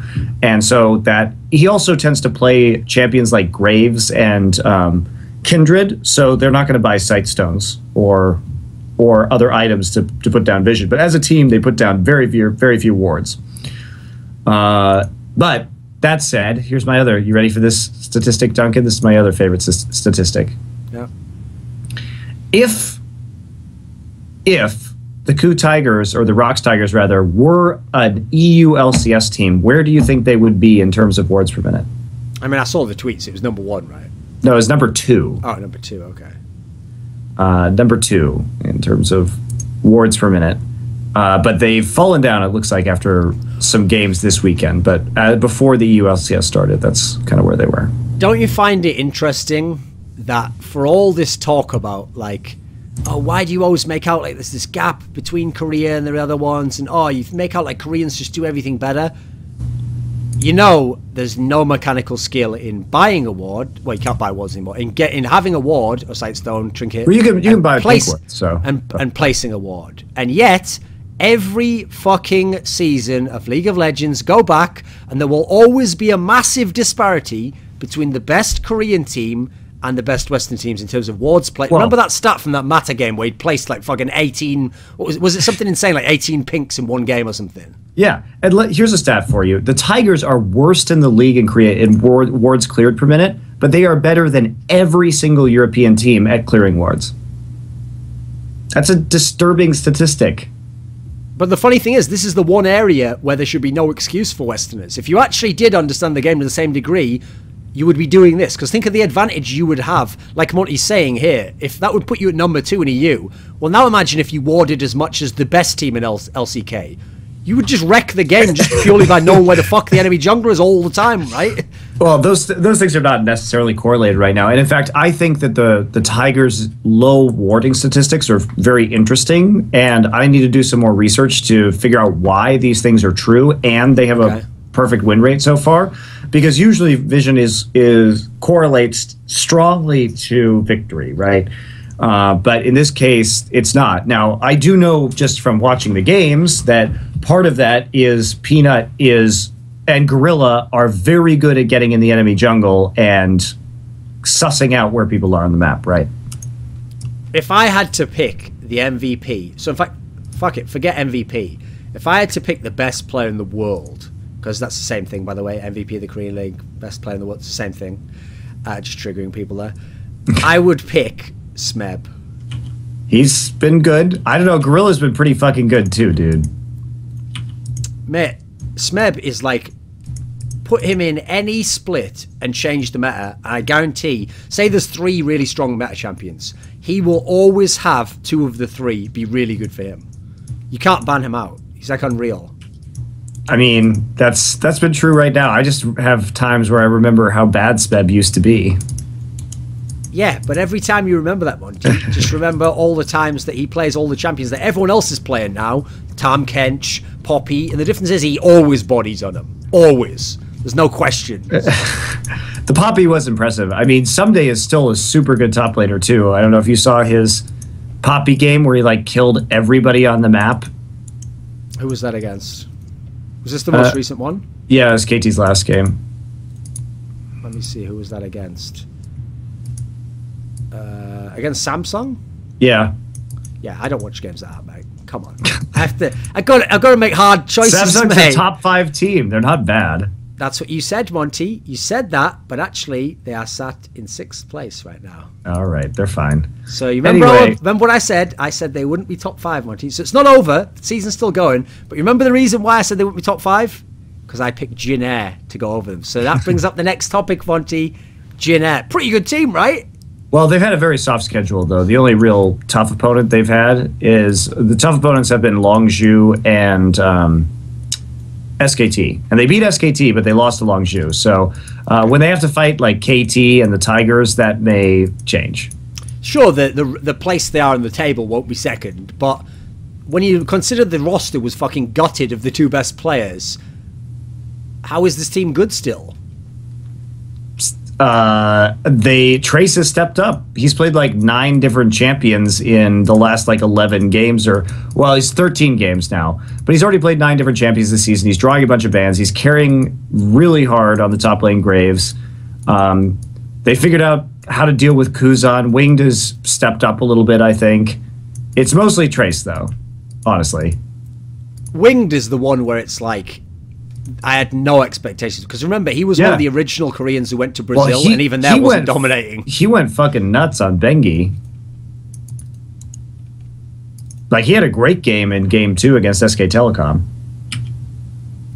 Has Bengi suffered in the new SK Telecom? Yeah, because he can't play Kindred or any, like, those kind of carry champions. So that's why they keep subbing him out, because they think that Blank, who is a stronger mechanical player and can, like, I think play more of these style of champions, is a better choice. See, that's the problem I have with Bengi as a player, is that he has such a... He is meta dependent. Dichotomy in his play, like how strong he is. Like, he's someone where he's one of those. Here's the thing: if you're going to be like the best jungler ever, like Riot can't just nerf you out completely. Come on, man. That doesn't happen to the best players ever. He's a player who, like I said, is meta dependent, and that's problematic, obviously. But when you have a meta where he can just play around Vision and he can play Nunu and Rek'Sai, he's absolutely incredible, right? Because his decision making is super good when he has time to think about things and talk with his team. If he has to fucking wreck somebody in a team fight on Graves, he just not very amazing. Oh, and by the way, here's the thing that we didn't mention about Trace, because it's not actually a real fact. It's just something, in my opinion. So if you want to talk about people who look like... welcome to this whole fucking show, dude. If you want to talk about people who look like mafia bosses... Isn't he great? I love that about Trace. He looks like he looks like when he wins, it's because the other person's family gets to live that night. I love Trace for that reason. I think his personality is hilarious. That's what's weird. There's only, as far as I can tell from being in Korea, Monty, there's only 3 different looks for a Korean man. There's like schoolboy nerd, which obviously Smeb does, but looks very good looking while he does it, you know. There's like handsome thin guy. So we'll say like old school Flame could fit this stereotype, okay. The third type is slightly chubby mafia boss type dude who laughs a lot. That's like the Ryu. That's Trace. Trace never laughs. He never even has facial expressions. No, because he's evil. At the studio. Okay.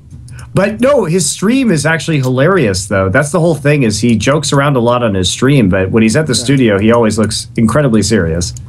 Does this mean that we now have to pull out of the archives the old comment in season 5 by Reaperd, where he looked around the scene and he saw, okay, we've got Duke.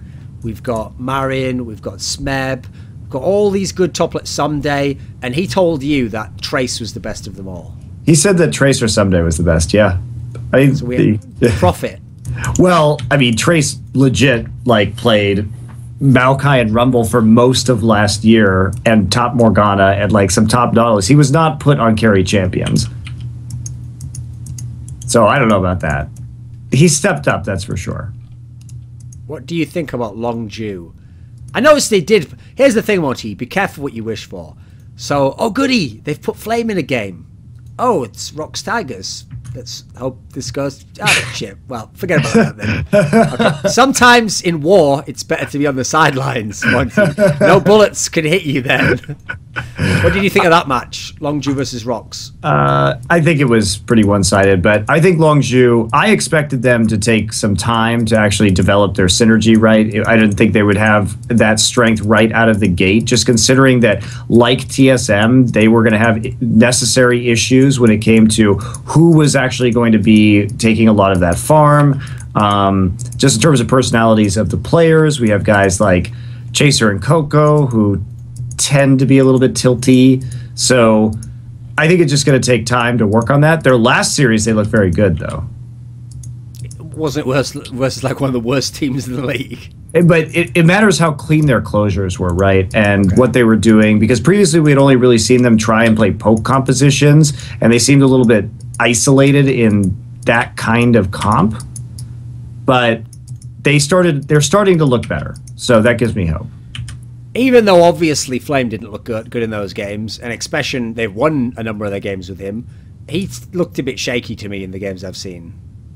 No, I think Expression's been looking pretty solid, actually. You thought his rise was good in those first weeks? Well, his rise was good this past week. Versus the worst team in the league, okay. No. Look how pad your stats versus the shittest team in the league, mate. He was just okay. He wasn't like a primary win condition for those wins. I think in the first week of competition, he played really well, especially against Jennair. But I think that they've got a lot of kinks to work out over at Longju. I don't think they're going to be a title contender this season. Do you think Chaser's having issues? Because obviously he's the player where everyone's like, if he was on a Super Sick team, imagine. Whereas, yeah, he's been all right, but he's not like hard carrying the league or anything. No, he's not. And I think that he also like tilted pretty heavily in the match that they lost to Samsung, for example, because he looked really bad in the second game of that series, and there's not a lot of excuses for that. He just looked like after they got kind of the upset, the turnaround game where they ended up losing, that he just went full tilt, like started feeding and over pursuing people in game number 2. And I think he as a player, just from watching him over the years, like if things start to go bad, he can fall apart. With the exception of there was like a game really early in the season where I think he played Jace against Jin Air.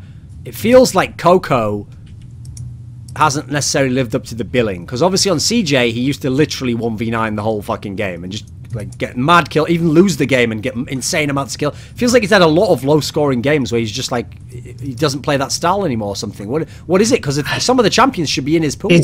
But he's been playing poke almost exclusively, right? He's been playing like a lot of Lux and stuff like that. So I think that's been part of the issue for him, is that, you know, he hasn't had the chance to play as many assassins as he has in times past. But his Jace has been good.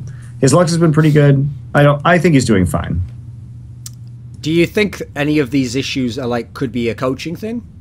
Like, are these players being used the way they should for their skills? I actually think the coaching is going well, because if you think about these players, and both Chaser and Coco were playing a lot of poke compositions on their previous teams, it's a good meta for poke comps. I think if I was coaching them, that's where I would start too, is saying, okay, what were the strategies that were working for these guys previously, and then try and apply them. And that's what they're doing. I think you have to start somewhere, and if you have that baseline to work with, then you're going to be okay.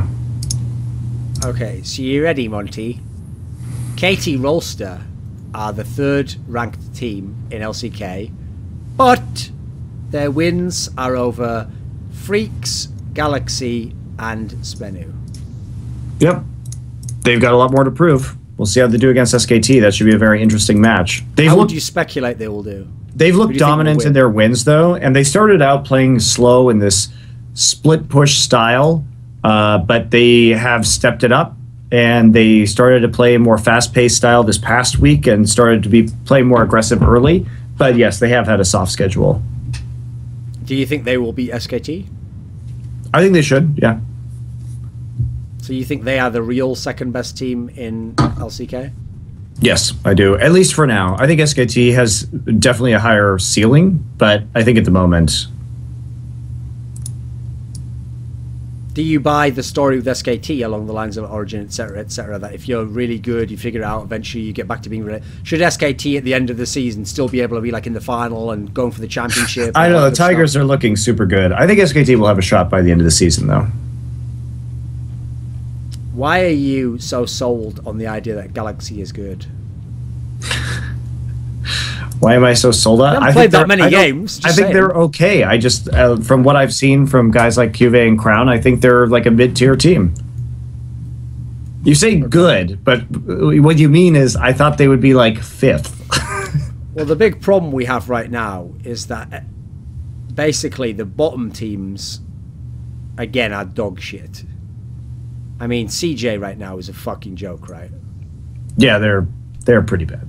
And then Freaks and Spenu, I mean, you expect that already. I mean, for a start, if it doesn't help Spenu that, like, their fucking CEO or whatever is, like, in Antarctica trying to fucking burrow into the center of the earth so the Korean government just don't throw him in the slammer or whatever. My version of what he's actually doing. But some shit like that. Something's going on, right? Yeah, I don't know what's going on with that. But yes, definitely some bad shit. And then the idea that EM Fire is universally held as terrible and yet they're 7th isn't exactly a great sign either. No, but they have been looking better now that they've stopped doing shit like playing Nautilus top and played more meta picks.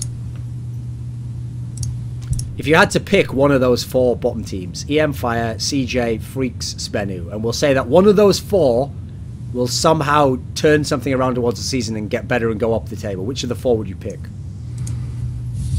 I think the Africa Freaks at least have the talent to do it.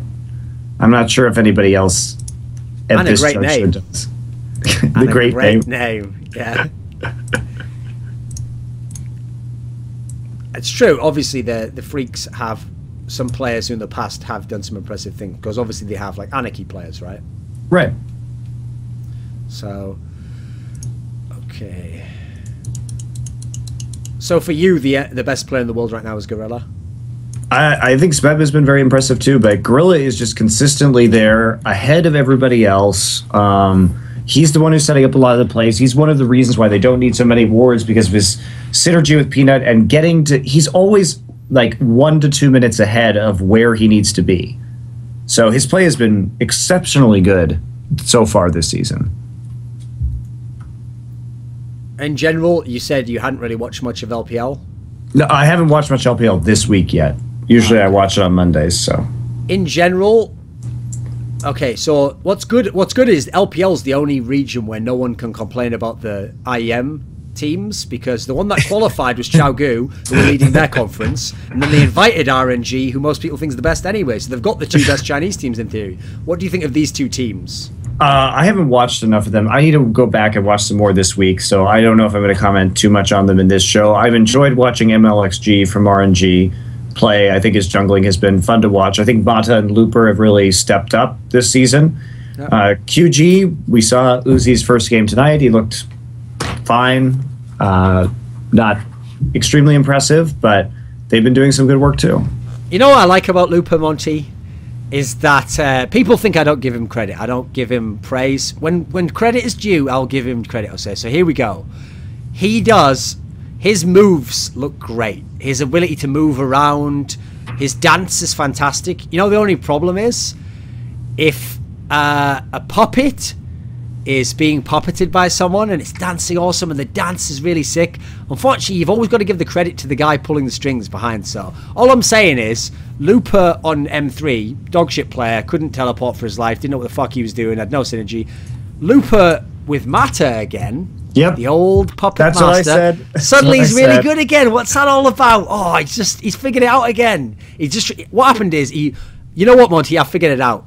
I'll give him credit. It's like one of those corny American movies. So Looper banged his head when he joined Samsung, and suddenly he was brilliant. Like it's like one of those wacky things. Actually, injuring himself made him become a genius temporarily, and he could teleport everywhere. But then he banged his head again after they won the World Championship, and then suddenly he forgot how to do it again. And then just when he joined this team, he banged his head again. Slapstick Adam Sandler movie, and now he remembers the genius thing. So just make sure you don't bang Looper's head in, and then he might be able to remain a genius. We'll never know.